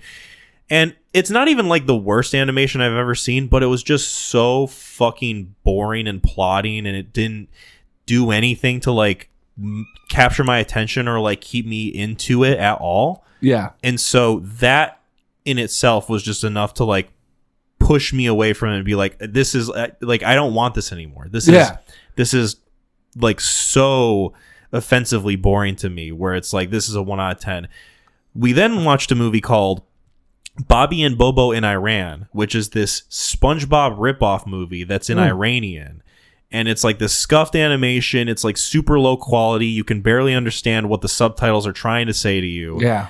I gave that a 3 because I'm like, I'm at least having kind of fun with this, as like, you know, how scuffed and like shambled together this thing is. Yeah. Frankensteined into pieces. Yeah. And so that 2 rating that I give a movie is just like, yeah, there's like something that's fun about this. Like, obviously the ending is like the most interesting part about it, but it's not enough for me to like get past the other like highly frustrating things that this movie has going for it me, with like the blatant ripoffs and like just how like unendearing the character design is, and like, I mean, all the other stuff that we've talked about.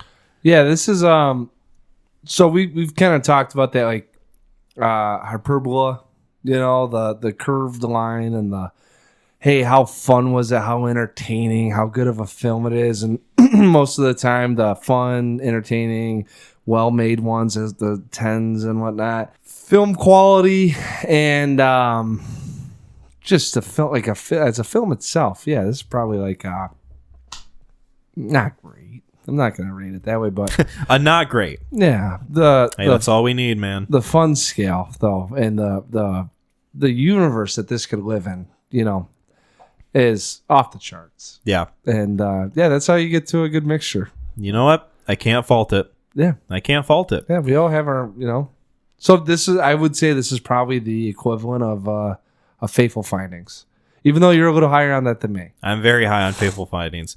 Had a good watching experience with Fateful Findings with The Hunters recently, so they were into it. They dug it. Oh, throw on Mac and me and see what they're with that. Hey, maybe one day I'll update you if that's the case. Cool. That was our discussion on Mac and Me. Mac and Me have one more bit of business. I get to make a recommendation. Yes. All right. So I've got a couple choices that I want to throw out at you. Okay. And it's kind of dependent on your time frame, I guess. Okay. So I'm thinking, because I've had this in my back pocket for a while. Oh boy! And I haven't pulled it out yet, just because you haven't seen Mac and Me, or we're good now. The movie's called Me and Mac. Yeah, it's a fan film that I made about you and me. I recorded it secretly while you were sleeping. No, I'm thinking, how would you feel about a 1-season miniseries, like a? Ooh, yeah. I think it's 8 episodes. It might be 9. Probably like an hour around each. It's one that I haven't seen that I think you have. Oh. But it's probably been a while for you. Okay. How do you feel about possibly doing something like that? Is it on HBO Max? Yes. Is it about a real life event? I don't think so. Oh.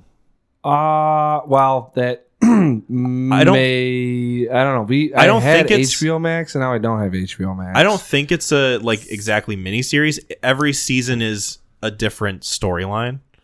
Really? Yeah. Interesting. What year? 2017, I think. Really? Yep. I think it's mostly viewed as a 2-hander. Huh. Possibly.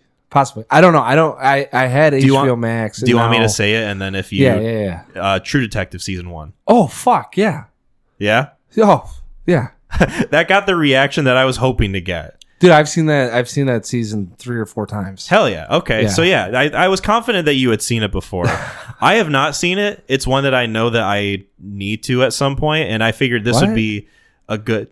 What do you mean, what? What do you mean you haven't seen it? I mean, I haven't seen it. Mac is in like utter disbelief. He's making the O face that the alien from Mac and Me is making. Just utter confused bewilderment. Yeah.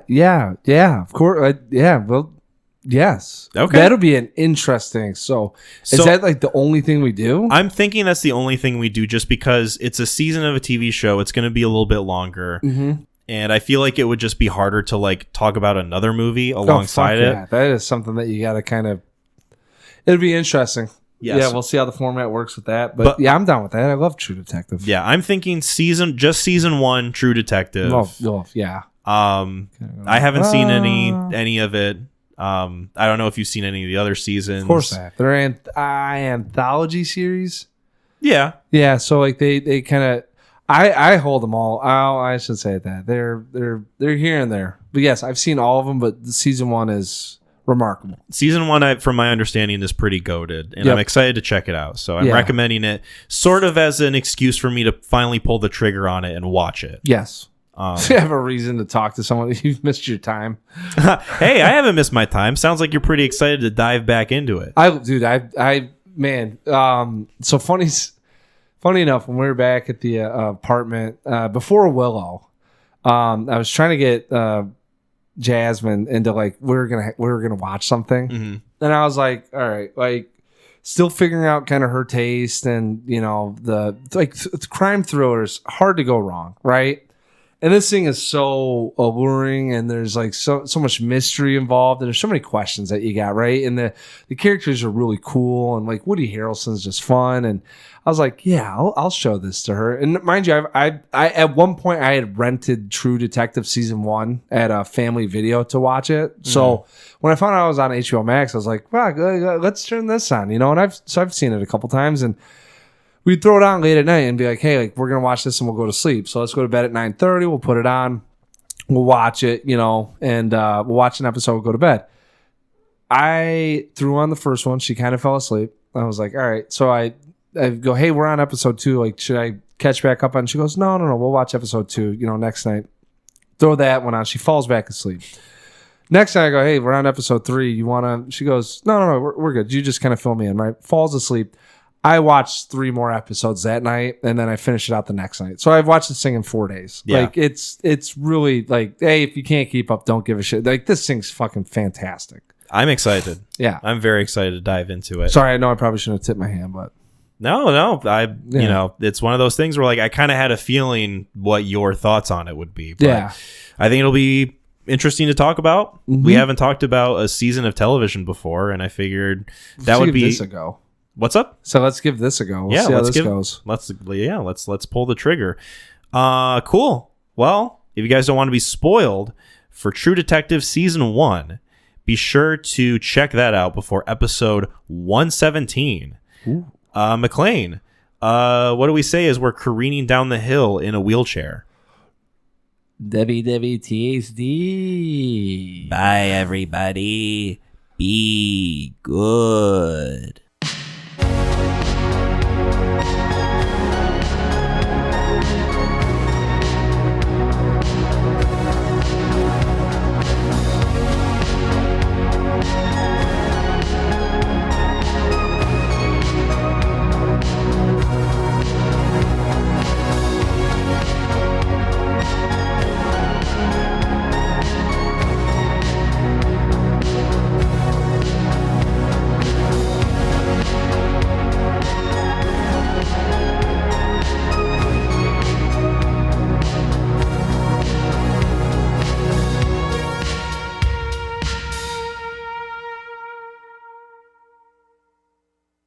The Neon Crew podcast is hosted by Kyle Yates and McLean Parker. Kyle, who is myself, also helps to produce, edit, and upload every episode. Our music was composed by Gideon Hunter. Our artwork was created by Lauren Hunter. Thank you so much for listening to our show. Episodes get scheduled to release every 2 weeks. You can find us on YouTube, Spotify, and Apple Podcasts. Follow us on various social media platforms such as Facebook, Instagram, and our YouTube community page for updates and information on upcoming episodes. Want to join the Neon Mafia? Head over to our shop page at etsy.com/shop/the Neon Crew Podcast for some quality, comfortable merch.